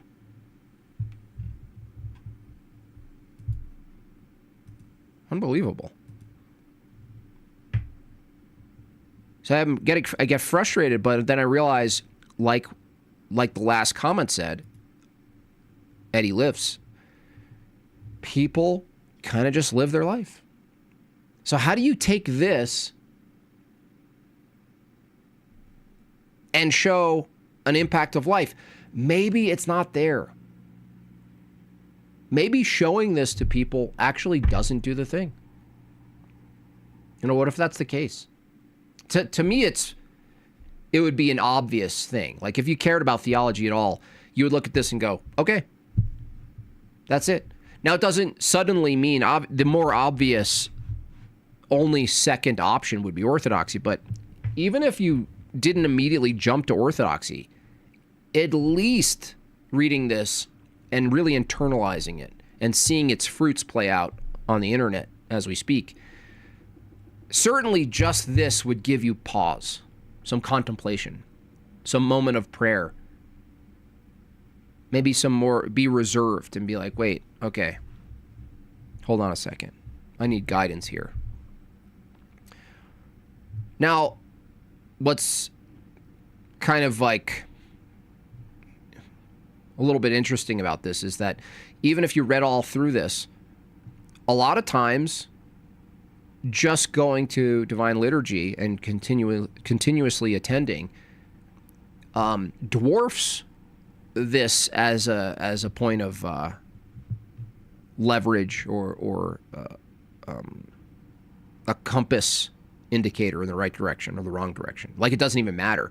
That's what's so beautiful about Orthodoxy, is that all of the things you're learning on the periphery, about theology, about this, about the past, about the councils, about all of this stuff is all very enriching and whatnot, right? But and many of you guys in the chat can attest to this, is that when you participate in Orthodoxy, all of this stuff sort of dissolves anyway. You know what I mean? It just starts to dissolve, and it's no longer the focus. If it helps people get out of something that's false, great. But sometimes giving people what's true has them leave what's false anyway. And I think that Orthodox people, especially online, some of us big loudmouth talking heads who, often half the time take on sort of like a provocative approach, arrogant, I'm speaking for myself, a bit of a bully, like a fun bully tactic. Beating them down on the brokenness of these documents might influence the right people. Like, it might work for the people that it works for, But giving them the opportunity to go and experience the truth, come see it experientially, this might not even matter. You know what I'm saying? This might not even matter.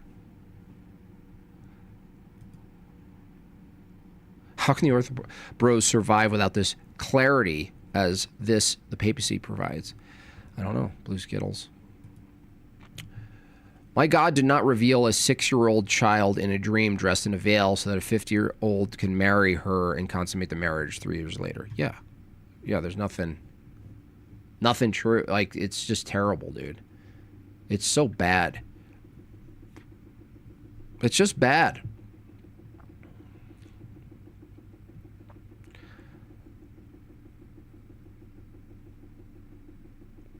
The church keeps ever in mind. By the way, the other beginning of, I think it was Lumen Gentium, it started with anti-Semitism, I think. Was it this one or the other one? Anyway, first paragraph is all, by the way, anti-Semitism bad.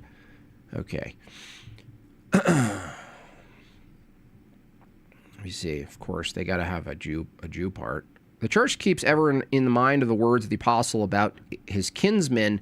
Theirs is the sonship and the glory of the covenants and the law and the worship and the promises. Theirs are the fathers, and from them is the Christ according to the flesh, the Son of the Virgin Mary.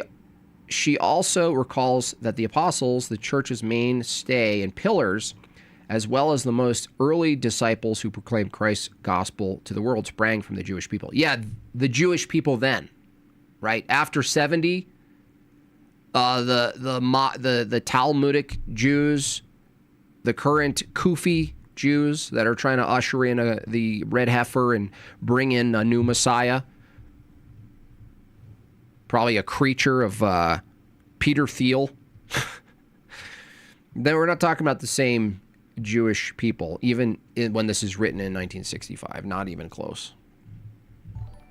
That word Jewish is such a trick. It's amazing. Same as Semite. Like, isn't it interesting that the utilization of the word Semite and the utilization of the word Jew, it's elastic? They're like, we need elastic words. Cool it with the anti-Semitic remarks. We need some elastic words. It's got to mean something and another thing. And you never know what it means. It's fair. It's not on me that you didn't distinguish the historical distinction between the word Jew. It's not on me that you didn't look up the word Semitic and realize that it's not peculiar to Jews. That's on you.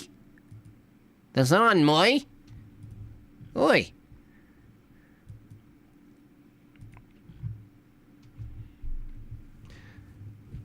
Allergic to reading super chats? Sorry. Here, let me read some. Sorry about that. All right, let's do this.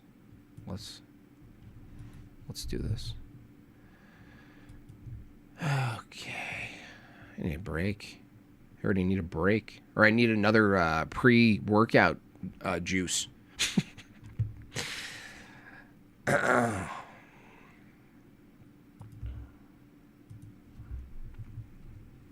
let me bring this down. Super Chat, $10. Hey, Jim Bob, it's Brandon from church. Hey, what's going on, dude? Happy Bright Tuesday. Christ is risen, truly is risen. For all who are not Orthodox, it's time to come home. Absolutely, Brandon. Thank you so much, dude. Brandon there, it's funny, I talked to him at church, and I just assume most people are sort of like proddies, and they figured out Orthodoxy from online, and they're like, oh, yeah, I saw this, or saw Jay, or saw Father Trenum, or something like this. I asked Brandon there how we came to Orthodoxy. He was like, well, it was a metal band. I was like, what? You know what I mean? I think my pride was hurt. I thought he was going to be like, it was actually due to you, Jimbo. I really watched your videos. Awesome. No, he's like, no, it was metal. There was a metal band, and he started listening to the lyrics, you know? And he's like, you're saying all these distinctions. And I'm like, what are these distinctions? What are they talking about? Tokos? What's going on? Isn't that interesting? And it's like, it's kind of like, it's kind of appropriate because we're here, you know, tearing up Vatican II and these documents. And it's a good reminder that people come to Orthodoxy a lot of times for reasons that aren't on your map, that aren't really on your radar. That was one. That was actually a good reminder knowing that. So I was like, oh, wow. And now how beautiful, he's a chanter, it is that someone with that background of music and having been a fog machine guitarist, worship guy, he's now properly standing with other men chanting through the liturgy. It's like a perfect example of directing your talents and your gifts from God toward God, not toward the self. Another one from Photius. Hey, Jim Bob. Oh, that was another one. The word Semite refers to people of a region. Yeah, isn't it like 7 languages, essentially? That the region, but also the languages of the region? I don't know. You know who else were Semitic people? The Carthaginians. And guess who they worshipped? Yeah, that's funny. Yeah. Kevin Deanna, who is Jared Taylor's number 2, says, rather than join people through the common cause, join them by identifying a common enemy. I mean, that kind of works until a point. You know what I mean? You can do that until a point. You know, I think about that online, especially because you have Orthodoxy. And then, like, you can point to, like, Ethiopian. And you'd be like, well, they're closer than something else. And then you'll get like Orthodox people, and then they're Latinizers. And then you're like, yeah, but you're close, but this doesn't work. And it's like it keeps filtering down, you know? The filter never stops. It just gets like you're just ever filtering to a more narrow path. And the modern world calls that bigoted. I went to the same Catholic school pre-K to 12th grade. We never learned any of this and didn't know these docs were a thing. Only found out through Jay. Isn't that interesting? Broccoli. So that's the thing, is like I don't even like, that's why dunking on Catholics, just so you guys know, if they're not like loud, sort of like proclaimed theologians and they're doing all this work, there's a fair amount of Catholic people online who do that. They get into the study. They know more about it than I would ever. But when you talk about the general laity people, honestly, you don't necessarily want to dunk on these people. It doesn't help them to dunk on them. Now, if you're friends with them and you're having a beer, a couple of jabs is fine, of course, because you have relatedness. But generally speaking, understand that when you dunk on a loud apologist, it brings into question whether or not the people who listen, you might be you might be good and you might be right and you might completely obliterate the position altogether. But I'm wondering how much of the judgment is made by the interaction that you're watching online and be like, oh, he wrecked him, therefore I'm going to attend liturgy now. I don't think it works like that almost ever. I mean, it could. Maybe for some. But I think there's a whole slew of people, and in this case, we're talking about Catholics, who are like you. Pre-K to 12th grade. They're in a Catholic upbringing. They're in that world. That's just the world. That's reality to them. It's never not been the case. It's all foreign to them. They're not invested in these hidden, obtuse distinctions in their 1965 documents. They should know it, but it's like, that's not the thing. Maybe that's not the thing that's actually going to move them. Just keep that in mind. That might not be the thing that's going to move them. It could be if you're like one of the J-Spurgs and you start digging into the stuff and you see how much influence there's been, maybe. But I don't think that's true for most people. I don't think that's what moves most people day to day, the day-to-day person who grows up in their particular religious reality. I don't think a lot of this stuff is the thing that gets them out of their seat and into a new one. So then you go, well, what is it, Jim Bob, if it's not that? I think it's getting to know people.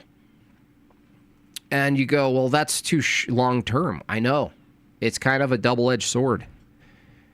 It's like the urgency to fight against what's infiltrating every society right now. It's urgent. And so the most effective thing for person to person doesn't necessarily fix the urgency. It doesn't solve the urgent problem. It solves a potentially long-term problem, a salvific problem, perhaps for people, individuals. And you can't really spend that much time with that many people in your lifetime. That's just the reality. You can't deeply affect a lot of different individuals at that personal level.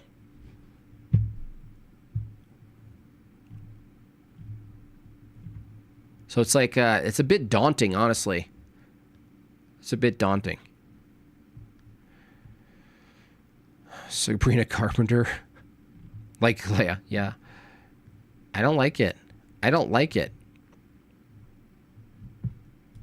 Yo, MDB just dropped a 1.1v5 starring Planet Peterson. I missed a super chat. Hold on. I'm still reading through these. Christ is risen, Jim Bob. Question: did you ever struggle to socialize with your fellow parishioners at coffee hour? Yeah. Our kids are super young. We don't have much in common with ours. Are they older? Yeah, kids help. mothers and kids are drawn toward each other. Like mothers are drawn to other mothers because of the kids. So that's a advantage to have kids who are nearly the same age. And there's this assumption that because someone's in your parish and they're based in Orthodox, that suddenly you would jive with them. And that's also not true. So the struggle to socialize might be a struggle for you to just actually approach people and just start chatting, you know. Usually new people are approached, though. Like, there's usually not a problem if someone sees there's new people. Ours is a little different scenario. Like, we just had 32 people baptized, and that was only 2/3 of the total catechumens.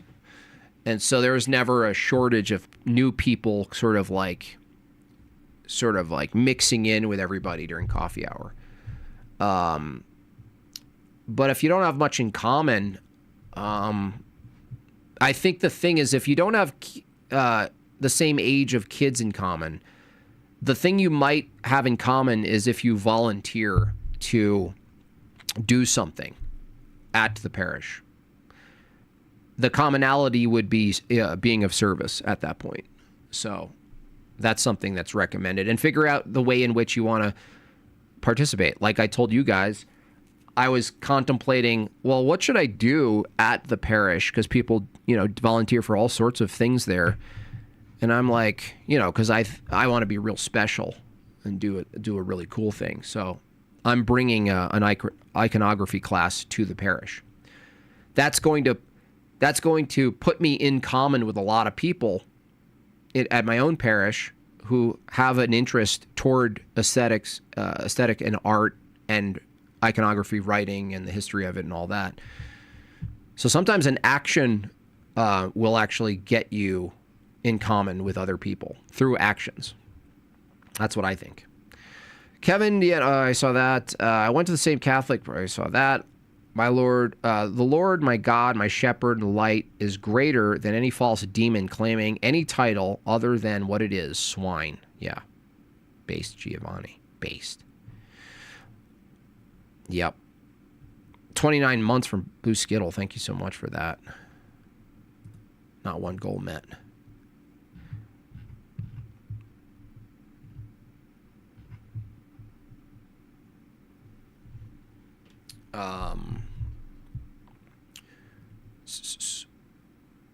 Yes, we volunteered at the Holy Friday retreat. That was fun. Just volunteering. You'll just chat it up with people. At the same time, I don't really have time for friends. You know what I mean?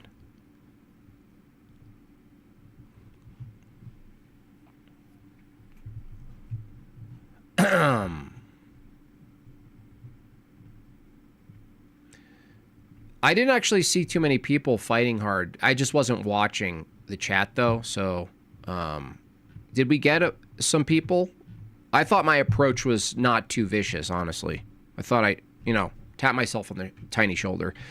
I think I thought I attacked those documents pretty charitably, I think. Considering how I act most of the time, I thought I did good. Proud of myself.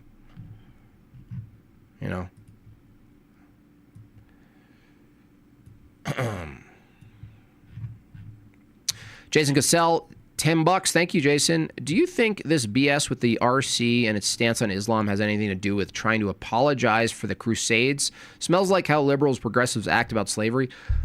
A bit. There's definitely some I'm so sorry in there. But there's probably an element of the bagel people that are still influencing. They influence that too. Because they use that too. Where it's like nobody can ever, the Holly happened and therefore nobody can criticize you ever again. Because you still have empty shoes on your shelf. You bought something. You bought something at the Holly Museum. So, yeah, Jason, you're probably right about that. I could see that element in there.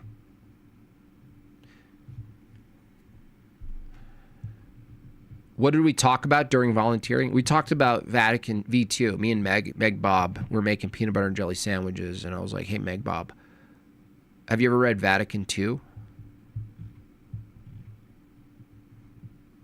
And she's just looking at me, just...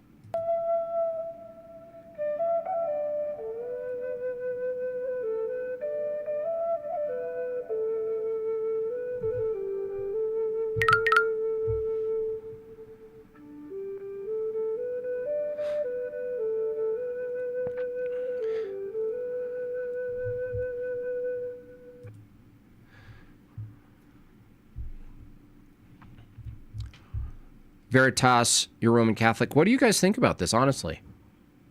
Listen, forget the debate. What do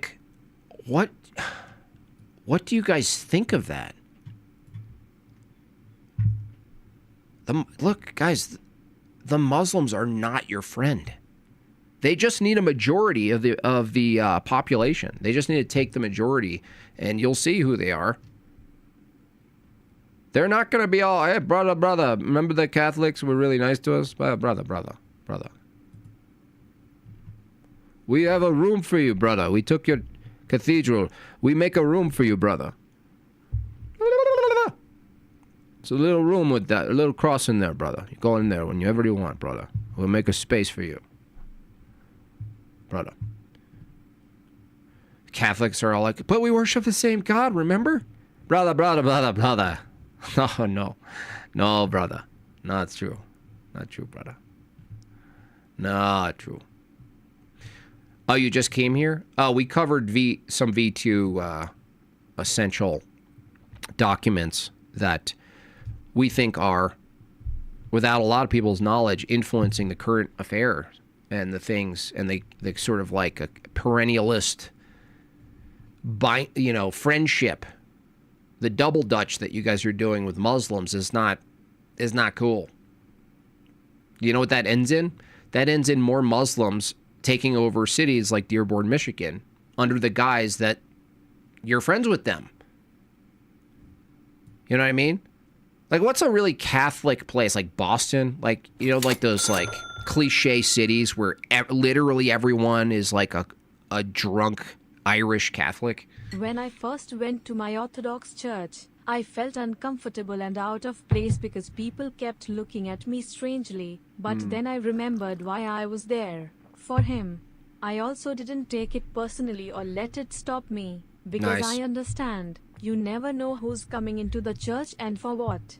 Also, the shepherd has to protect his herd. So I never took offense. Good. But after Pascha, I think they started to see that I was serious. Because it was a rough night and I stuck it out, stood up the whole night, and participated. After that, I noticed nicer looks towards me and got into great conversations with people, and even got a sponsor. Now, I'm always excited and can't wait to go again. Beautiful. You just have to remember why you're there and show that you're serious about your intentions. Mm-hmm. Giovanni. Yes, Giovanni, thank you for that. That's good to know. And good. They should have given you a look. I would have given you a look, too. Honestly, you never know. I mean, I told you guys a couple months ago, a couple of little Bart Simpsons show up. They sit in the front. They go way into the front. In the middle of the great entrance, one of them goes, I have a message from God! Listen, you Pentecostal wart. We don't care. You're out of here. So we kicked him out with the threat of force. Just like that. That's what we did. So, if Giovanni, you looked anything like that, I would have been eyeing you too. I would have been looking, does he belong here? You belong here? I don't think you belong here. I don't actually think you belong.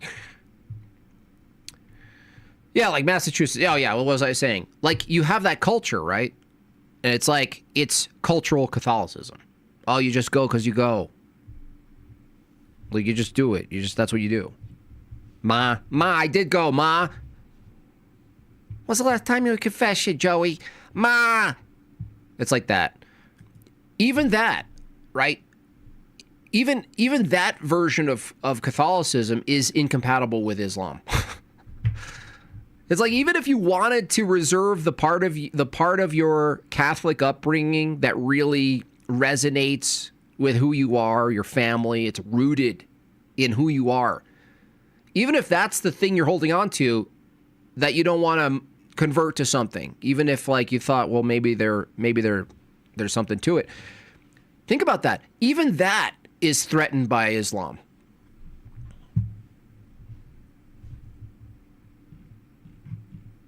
Like the culture itself that you adore is threatened by Islam. And it's like, oh no, they're our brothers. They're our friends. We're going to walk hand in hand. No.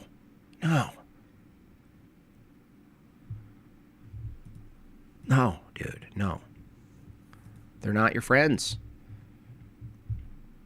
They'll act like your friends. Brother. That's why they say brother all the time. Brother. Brother.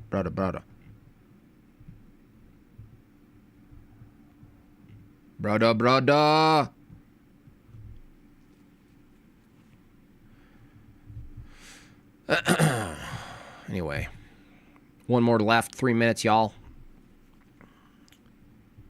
You converted to EO, then RC? That's wild. So I'd be interested in what it was. Like, was it experiential? Was it a dogma? Was it something you saw and you were turned off by one instance? Was it something one priest said? Like what was the reasoning? If you converted first to EO and then Roman Catholicism, what could possibly be the reason? You know what I mean? I don't know what that would be. Like, I would bet it had to have been experiential. Roman Catholic here, big fan of Jim Bob, especially his takedown on evolution. I would reach out one of these days. Thank you for being here. See, I really want, like, I don't actually, maybe I just don't see it enough, but like, a lot of times I see Catholics maybe fighting Jay when Jay covers the these V2 documents and such, and there's like a battle, but I usually don't get the mind of the laity people. Like they're all laity usually, but it's like what I mean by that is like people who aren't like, you know, they don't have like channels, like they're not doing this thing. Like, is it the case that just most people have not read the documents? Is that what it is? Or they kind of take it with a grain of salt, even though it's binding? They're just like, well, yeah, I know. It's just like lip service. It's not a big deal. Is that how they take it? Because I don't know. What I just read, if I was Catholic and I read that and I was like, wait, this is what we as laity have to hold to. They're like, yeah, I'd be out so fast. Shade on Orthodoxy today by a channel called Understanding Conspiracy. Oh, yeah, I think I know that, Understanding Conspiracy. If you're looking for content later, A Polite Brit, he has a really interesting series on Nephilim and clowns. Shade on Orthodoxy. You bastard. I know that name, Understanding Conspiracy, though. I know it. I've seen it. Oh, that could be good. Otherwise, I was going to have to listen to Ali Stuckey. I'm going to edit a little bit of that interaction with Unitarian Mike yesterday. Because, a couple of spots there were real bad, guys. 120,000. Okay, all right.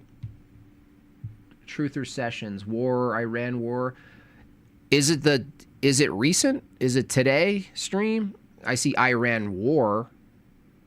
I don't know. I mean, I can't sift through it and find his shade on Orthodoxy, though. If it's not like the topic of a 2-hour stream, I can't sift through it.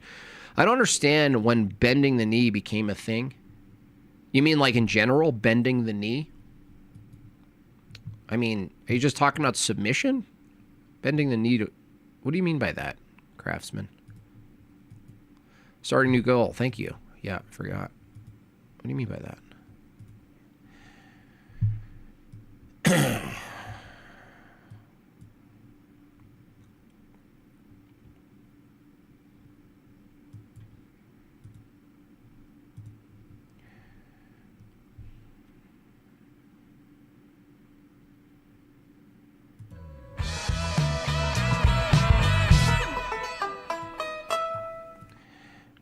don't actually know what you mean by bending the knee. I mean, we saw a lot of bending the knee during COVID. I never got a booster myself, but I know a lot of people that did. Strange how they had heart palpitations immediately after. They were young and healthy. I knew something was wrong when they stopped showing up to pickleball. I love pickleball. It's like tennis and ping pong mixed, but it's still fierce and competitive. That's what I like about America. Anyway, today we looked at Nostra Aetate and Lumen Gentium, which are fancy words that most people don't even know what they mean. It had a lot of information and stances that are controversial, and most people don't know they exist. I asked my Catholic friends, and I have nothing against Catholic people. I have a lot of Catholic friends. I always hear Christmas. I asked my Catholic friends if they've ever heard or read of these documents, and they said no. So I thought I'd tear into them while I was on the toilet. Lo and behold, I was surprised to see how much of outreach they have to Muslims. And I think that's good. I think that's a good thing, because an attack on someone else's faith, even if it's false, is an attack on your own faith. That's what I think. So I received a check today for about $2 million, and I thought, who is this from? But actually, I knew exactly who it was from. It was from Qatari. And I'm not talking about the early Nolan Bushnell creation of that shitty video game. Remember Pong? It's funny how Pong represented life at the time. Things were simple. There were a couple of obstacles. You had to know where you were in space and time. But things didn't move that fast. You could actually make it through the day. You could actually plan your week and your year. And it seems like video games themselves are a type of reflection of reality. The speed and the kind of things that you have to interact with increase over time, and you actually don't have the capacity or the reaction time to deal with it. It's fascinating. I love video games.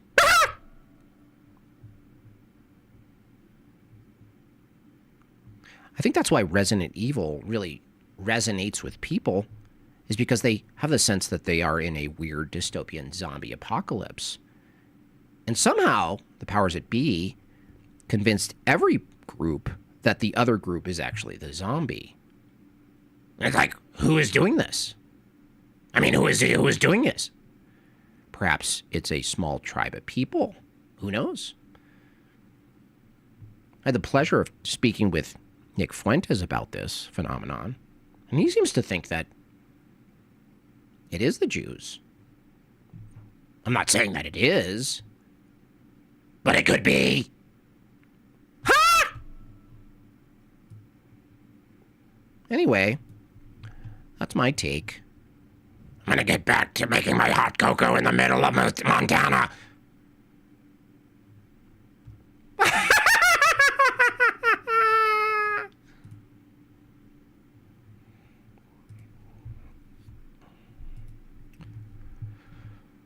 Okay, thanks, Tucky. Really appreciate that. Hope you're doing well out there in the mountains, sir. Did I ever get an answer from these guys?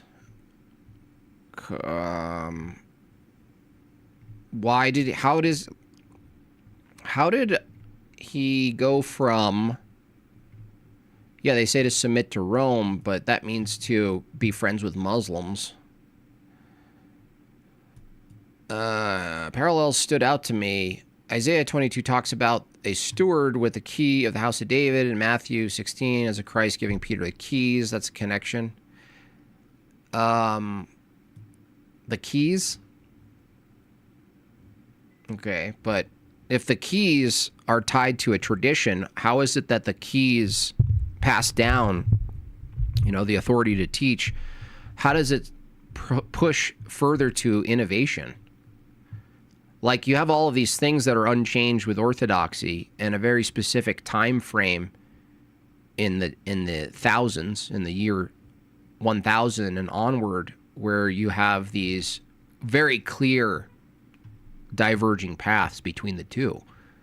So it sounds like you're, I mean, I'm not trying to be mean or anything, but it sounds like you're appealing to like poetry when you say that. You're like, well, the keys, and Catholics really affirm the keys, and they like using the term keys with Peter. But it's like, well, if Peter had the keys, and the keys also include the proper true teachings that's unchanging, then it's almost like you have that allows for some sort of change. You know? Like, I don't understand. Like, that's just like, to me, that just sounds like, oh, it's a phrase that kind of rings true, the keys. It's like, I don't understand. How can the keys of Peter pass down? How could that be consistent with today's authoritative stance on Islam? Like, how do you reconcile the truth of Christianity at the time of Peter and even hundreds of years after, let's say 1,000 years after? How do you reconcile what the church is from your position and what it is now? It's you can't reconcile it. Just the stance on Islam alone changed drastically. So you'd have to philosophize some way out of the incongruency. Like the stance on Islam in general was rigorous and sharp for a thousand years. Over. And it's just like a total 360. Like, what is that? How do you, I don't think you can do it.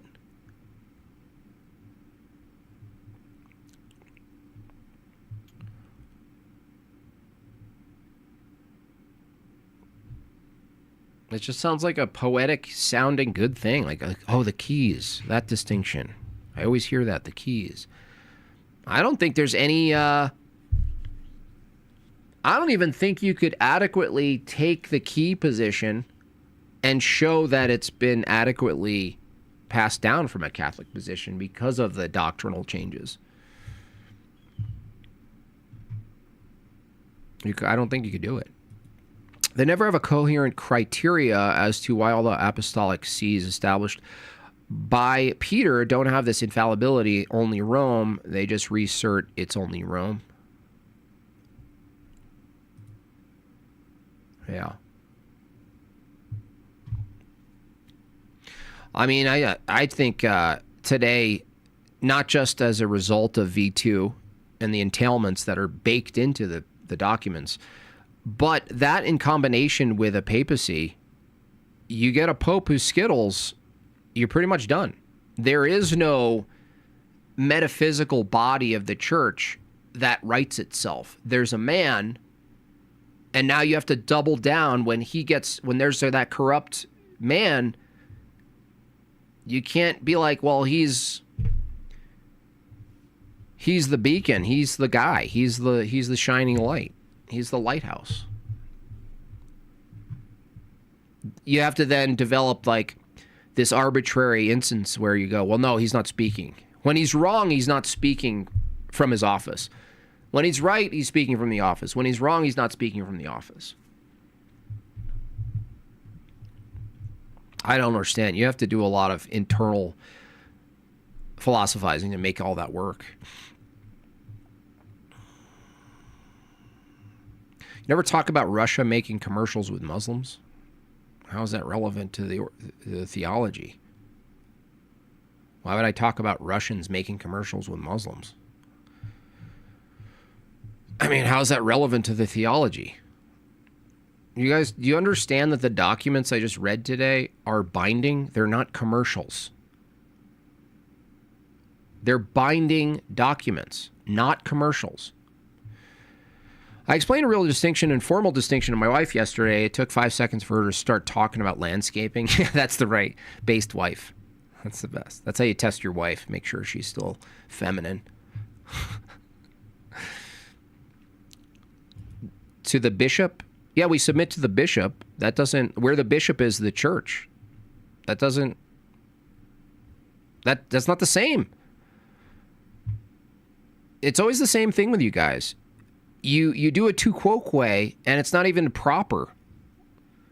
Like, you do a return volley, but it's not even the same serve. It's like, no, the bishop is not seen the way you see the Pope. Do you understand that? The bishop is still, where the bishop is, the church is. That's still true. The bishop is also a man. That's true. So there's no contradiction with you pointing that out. There is a contradiction when we point out the opposite to you, which is you actually hold this person as the person. That's not the same as us. Like, you keep critiquing us from your paradigm to show that it's broken, coincidentally. Hello? How do you not see it, man? How do you not see that? No, I'm not saying the same thing. The bishop, what the bishop ultimately says, the bishop doesn't currently craft a new binding document and then it's held by all people, like, infallibly. Like, you don't just go like, I am going to do this. It's not the same thing. You're pretending that we see bishops the same way you see popes. That's not true. You literally have to lie to come up with a counter. It's not true. We don't hold bishops as infallible the way you hold to a pope as infallible. Okay? So it's not the same thing, dude.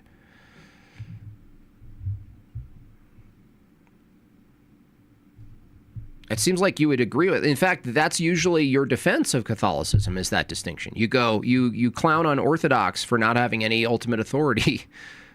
Any single man you can point to as the ultimate authority. That's mostly what you guys argue is a disadvantage to Orthodoxy. And then when we point out the problem with that, you go, you guys have that too. It's like, what? You got to choose a position, man. It can't be both. So low tier. Yeah, but you can call anything low tier, but we just made a clear distinction to you. And it's like, we don't hold bishops as infallible. You do. You have to strawman a concept of the papacy. You're incapable of legit internal critique. Really? Tell me how my look. If you're gonna correct me. Don't just say I'm wrong. You have to tell me how I'm wrong. So, tell me the straw man and tell me the correct position. You have the floor. Tell me the straw man and tell me the correct position. How I misinterpreted or misrepresented the position, and tell me how the correct representation goes. You have a opportunity to teach us all right now. The last time any pope used his full authority was St. John Paul II when he declared that the church cannot ordain women. I mean, that's fair. That doesn't really get to the contentious point, though. The fact that something, even if that was true, the fact that there's a time period where it hasn't been used is not actually what's in question. It's like if there was an incorrect stance on the structure of the church, an argument can't be, but we didn't use the incorrect use of structure of the church for a long time. That can't be a reason to defend it. It has to be whether or not it's a true, coherent structure for our ecclesiology. Let's talk about Vatican I's concept of the papacy. I'm going to bet that it's different. Did that change too? True.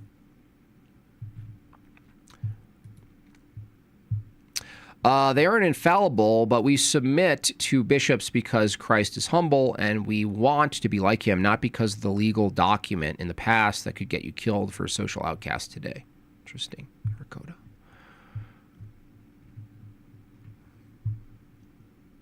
I'm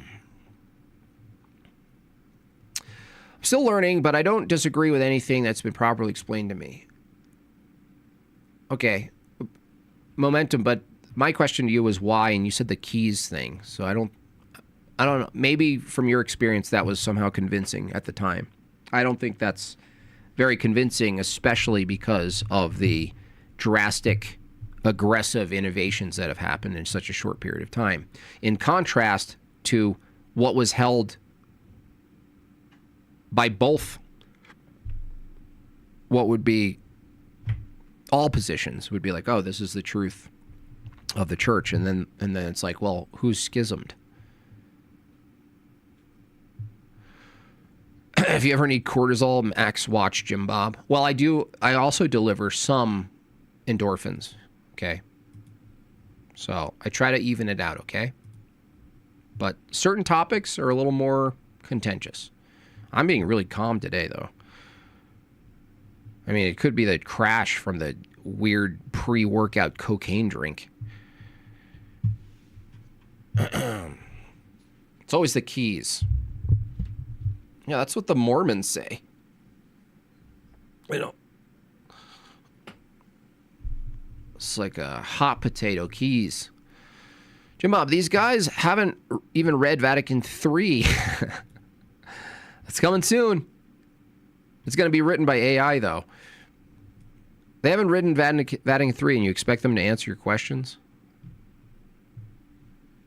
How does he know what's being properly explained to him? That's a true. Yeah, that's actually a good point. Momentum. I would ask you that. That's a good question, M. Lasagna. If you're saying, well, I'm very new to it and I'm still learning, but how do you know what they're explaining to you is a proper? That's a good question. That's a good question. Very good. Very good.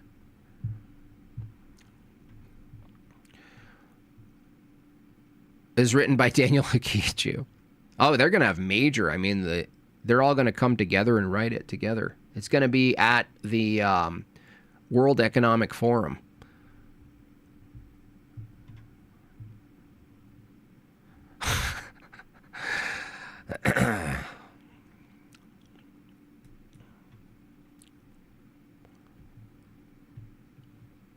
I think the Islam thing is just so obvious, though. Like if your binding theology has you basically coexist with your enemy in such a incestual way, like, yes, we all coexist with the enemies of Christ here, but it's not a friendship. It's not frenemies. You guys got sold on frenemies.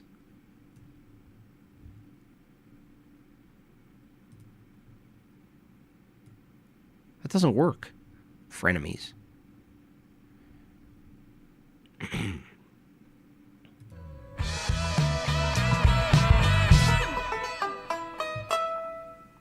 I mean, of course we're told to love our enemies. I mean, your neighbor could be your enemy.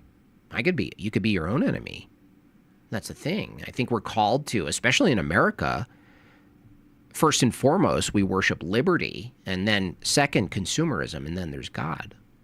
It's like everyone has a concept of God as long as it fits the criterion and the standards for free market exchange. Then you have to just make it work. You should have to make it compatible as long as you want your good stuff delivered to you on time. I mean, no one likes a drone delivered late to their doorstep when it's snowing. It's like the same goes for Muslims. Of course they look different. They sound different. They have a very low IQ, but we could make it work. I mean, look what they've done to Dearborn, Michigan. I mean, what would you rather have? A bunch of people methed out and hobbling around like zombies? Or would you rather have the call to prayer that blows your eardrums out at 5 a.m. It's like, it's pretty obvious to me which one's better. It should be obvious to you. That is why I'm reaching out to my Muslim friends. And I hope to have more Muslims on my show to express my gratitude and my mutual commitment to a greater United States of America. I mean, let's face it. America runs on oil. There, I said it. Anyway, hope you all have a good day.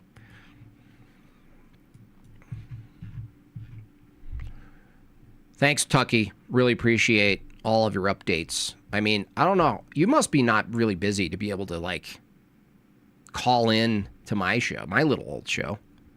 This little thing? Little Jortlandia? Thank you so much.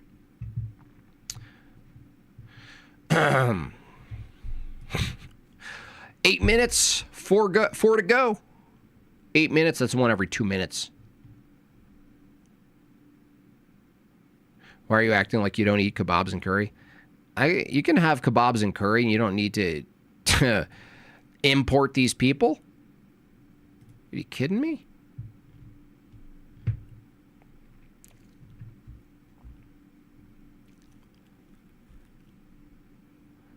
Can we have a monkey tech call in? I've got a bunch of animations for you guys. You guys are you're getting a real treat. You know, you're getting spoiled, honestly. I mean, look at these goals. I mean, some are all the way up to the last minute. You get showered with commentary and live animation. Unbelievable. It does. It actually does. You're right about that. It does. He's also crazy. Anyway, let's look at something else. I think it's a really important thing. I wish Catholics, especially the ones who are sort of cradle and sort of culturally, threaded in, to look at this, because it really is worth examining. Because honestly, if you like your country and you have a stance against all of this immigration, if you look at Dearborn, Michigan, and you think that ain't right, I don't like to see that. If Dearborn, Michigan is wrong, Catholicism can't be right.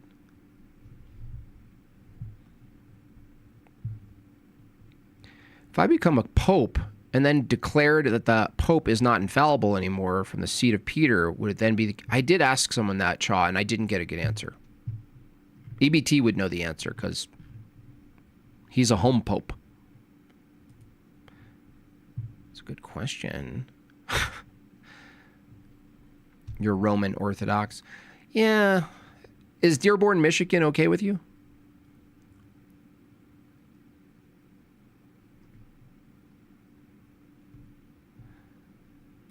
Against Catholicism? No, but they're your friends. What do you mean? They worship the same God. How could you possibly, Luca, from a Catholic position, from appealing to the Pope especially, how could you possibly be opposed to Muslims coming into the United States and establishing entire cities that are fully culturally and theologically Muslim? How could you be against accommodating them from a Catholic view currently? Saying that would actually be a clear case against Catholicism, actually, I don't see how that's the case. I would like to know how that's the case. Mr. Super? Okay, hold on, sorry. Enzo. If the Pope presently has infallibility to Catholics, wouldn't any present or future attempts to dogmatize limitations to his authority be internally heretical? I think that's similar to the other question, too. I think that's a good question. I want the Catholics to answer. I'm not going to answer for them. I don't know how that works.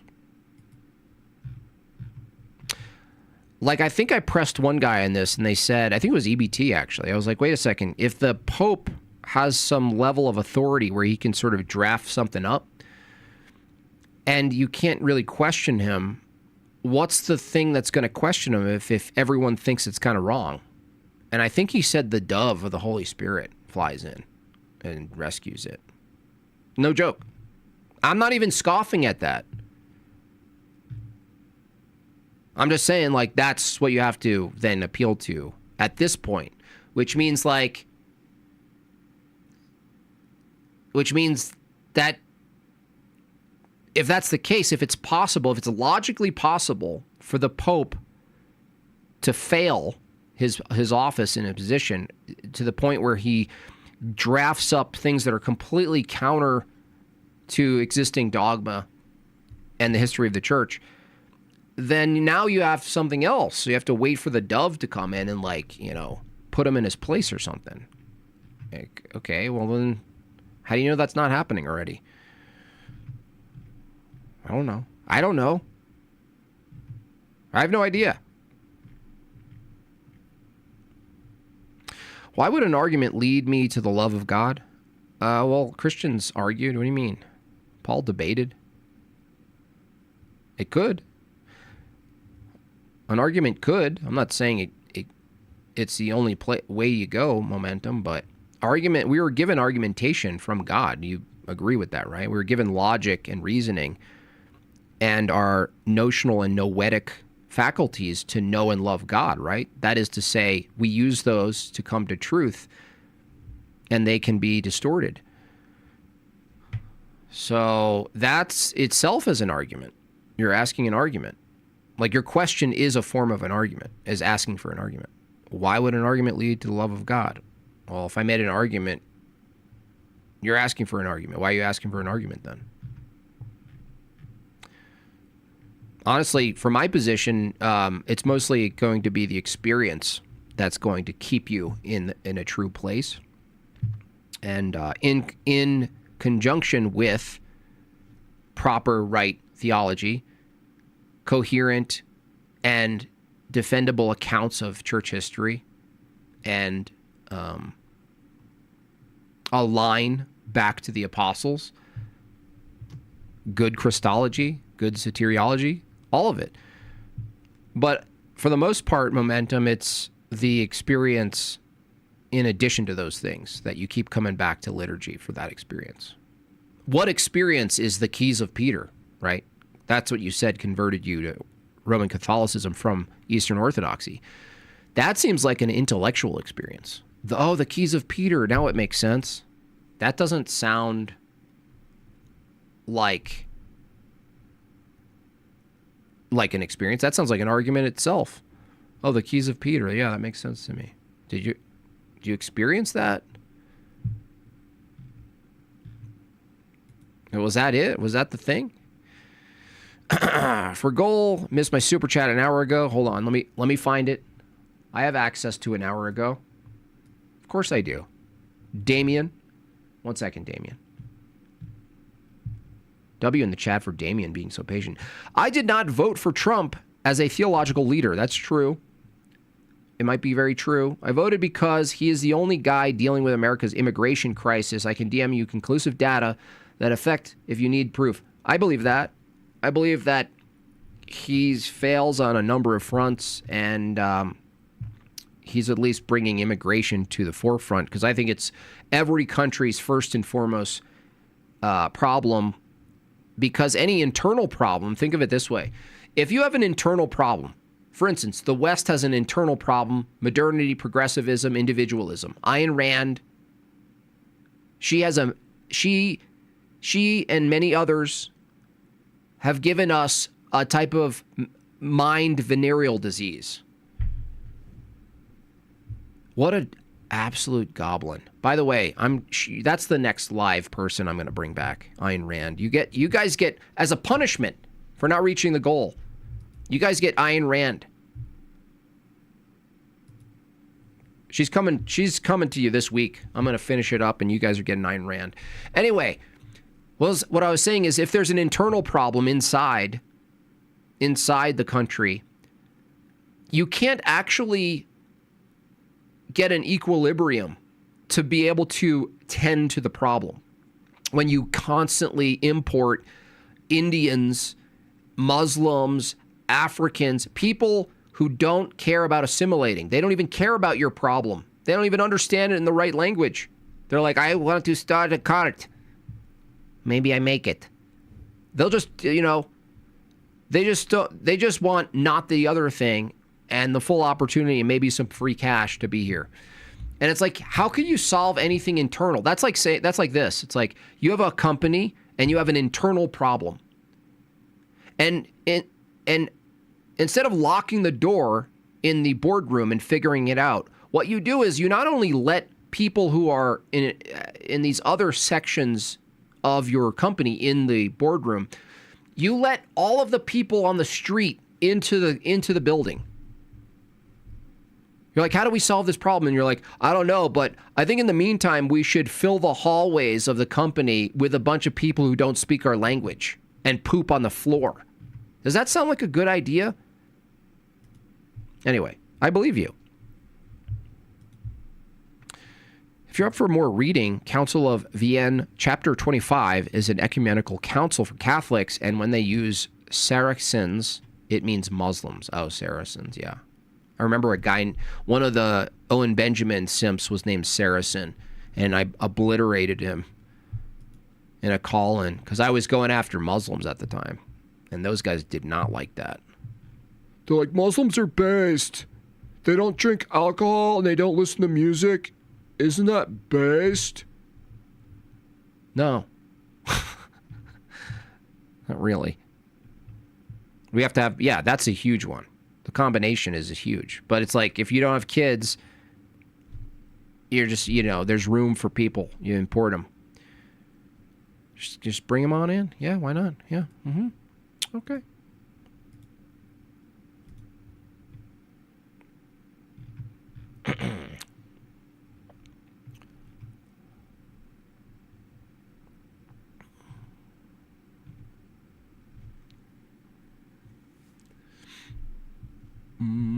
Culture is learned. Yeah, I believe that. I think, but people who are born into a culture, there's something that I think is more, I don't even know. I think there might be something early on that's like a priori. Like you can't wither it down to just data input. Now, that's just speculation, but I think there's something deeper rooted in culture other than just the surface level tasks and actions you're doing or how you dress or how you speak. Like, obviously, I agree with you there. But I think there's a deeper thing about identity that you can't separate. So I don't think it's just learned. I think there's something deeper there. I don't know if it'd be proper to say it. I won't even say it. You are making the nation into an idol. No, I don't worship the nation. And ignoring the message and teachings of Christ, that's just a claim, dude. Clearly, you don't know what an idol is. That's like saying, if you want to make your country or your house, if you want to make your house Christian and you make sure there's a defense to keep your house Christian against people who are intruders affecting your neighborhood or your house, then you're worshiping your house and your neighborhood. It's just so stupid.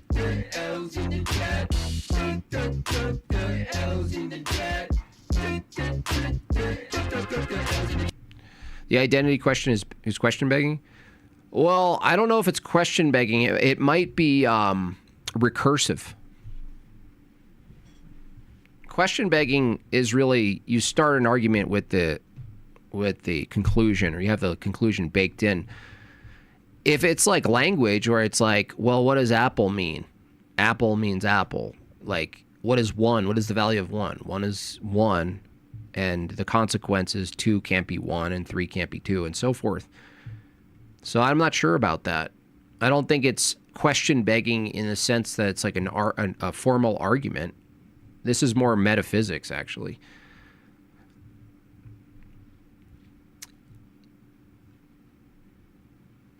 You having 70 IQ or not having 70 IQ as a town, as a nation. Yeah, if you want to work against the low IQ importing of Muslims, you're idolizing the country, according to EBT. That's such a weak take, dude.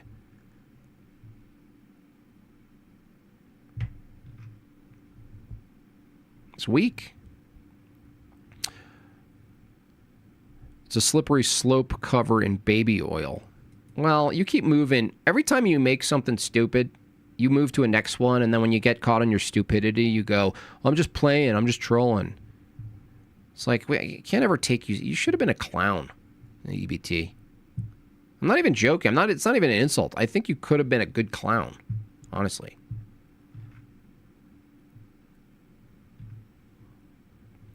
I only idolize my state. Yeah, that's a weak position. Oh, you're idolizing. Like, this comes up with the Christian nationalism debates all the time. Where it's like, oh, well, if you value Christianity, then you'd value not making your country Christian. I'm like, how does that follow? Do you like a Christian home, EBT? Yes. EBT, because you like a Christian home, do you like Christian neighbors? Yes. So you like a Christian town, right? Yes. Would you like to defend your Christian town against not Christian people? No, that's idolizing the town.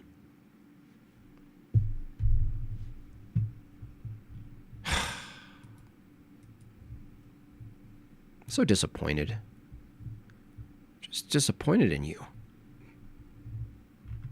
what I'm saying? When did you get so woke? Huh?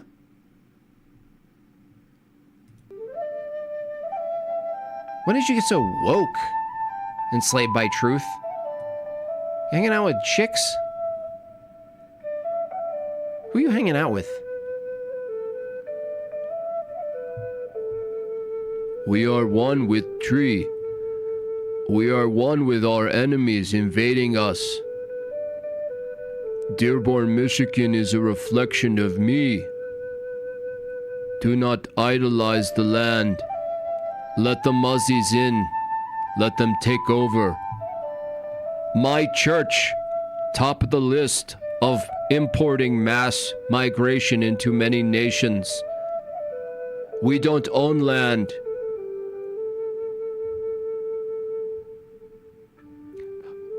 Habibi Clawfoot Turtle Shell, you are my friend. EBT here to welcome you, help you destroy our nation from within. I don't want to idolize my house or my town. Here, you could have my backyard. Hi. Jesse Wells, that's actually what he sounds like. The world's not violent. We need to be more like nature, man. The man comes in with his power and his fist and his gun smoking. He doesn't sit for a second to think about the future of what he's done. He's telling riddles in his mind that only the world can answer. Third, cancer. That rhymes.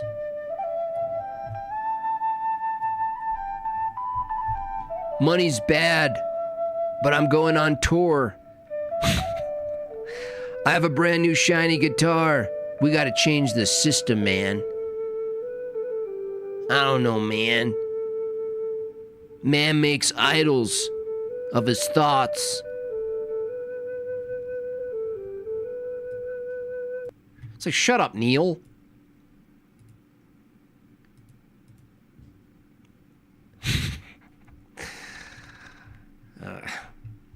Shut up, Neil.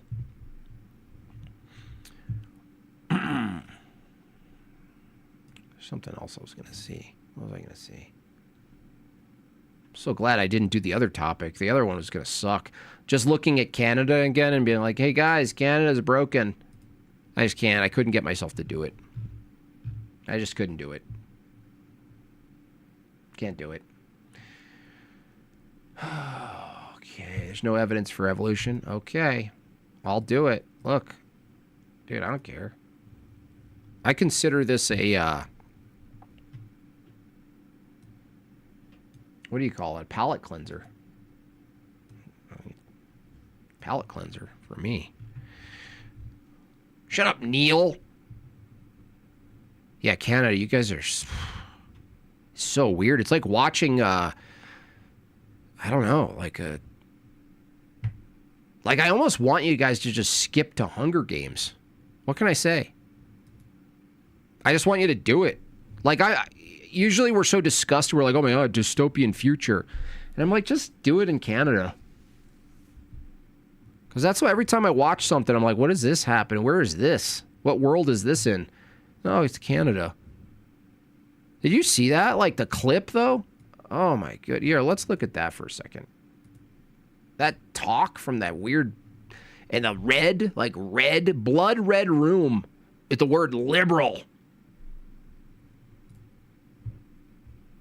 Where is it? Canada. What are they? You guys, seriously, I don't think, honestly, hate to say it, but voting got you here. Voting is not going to save you. There's no saving you from, you can't get out of this. Doesn't Vatican II say all religions are worshiping the same God? I don't know if it's all, but they definitely put some down, Jason. It could be, there was a lot in there I didn't get through. Just that what we call pagan are doing is wrong. How is it even taken seriously? I don't know. I think people just don't really read it seriously. I think they're just like, yeah, but they don't mean it that way. Like, they just figure out a way to get around the consequences. It's not that simple. They all seek God. No, well, no. Hold on a second. They all seek God? Is God a person or a chair? They all seek a chair that anyone can sit in? Since they desire to worship God and engrave deep in their heart every... No, that's just poetry, dude. That's just restating that it's written on man's heart. Morality is written on our heart. Yeah, we agree.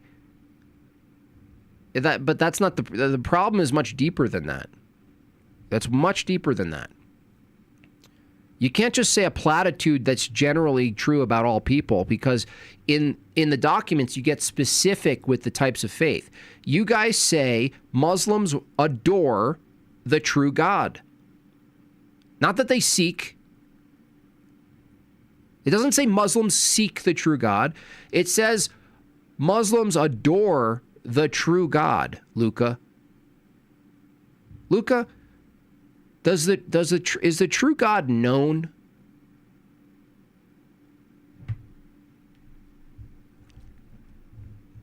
Is the true God triune? Is the true God, is the true icon of the Father, Christ himself? Do Muslims reject all three of those propositions? Yes. Oh, but they're seeking the true God, even though they know it's been revealed and they reject it anyway. They're still seeking the true God. No, it says they adore, not that they seek. They're not blind like, oh, I'm searching in a dark room. They adore. It says they adore the true God.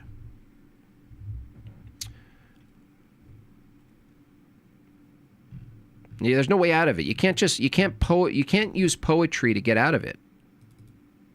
I could see why you would want to, but you can't. You can't do it. There's no way out of it. We gotta get out of this place if it's the last thing you ever do. Luca, come to Orthodoxy, buddy. Stop all this. Just come over. It's easy. You already affirmed the sacraments. What's the big problem? We just don't affirm yours. You already affirm ours. Come over. You won't be able to take them, but you could, make the journey, Luca. Come on.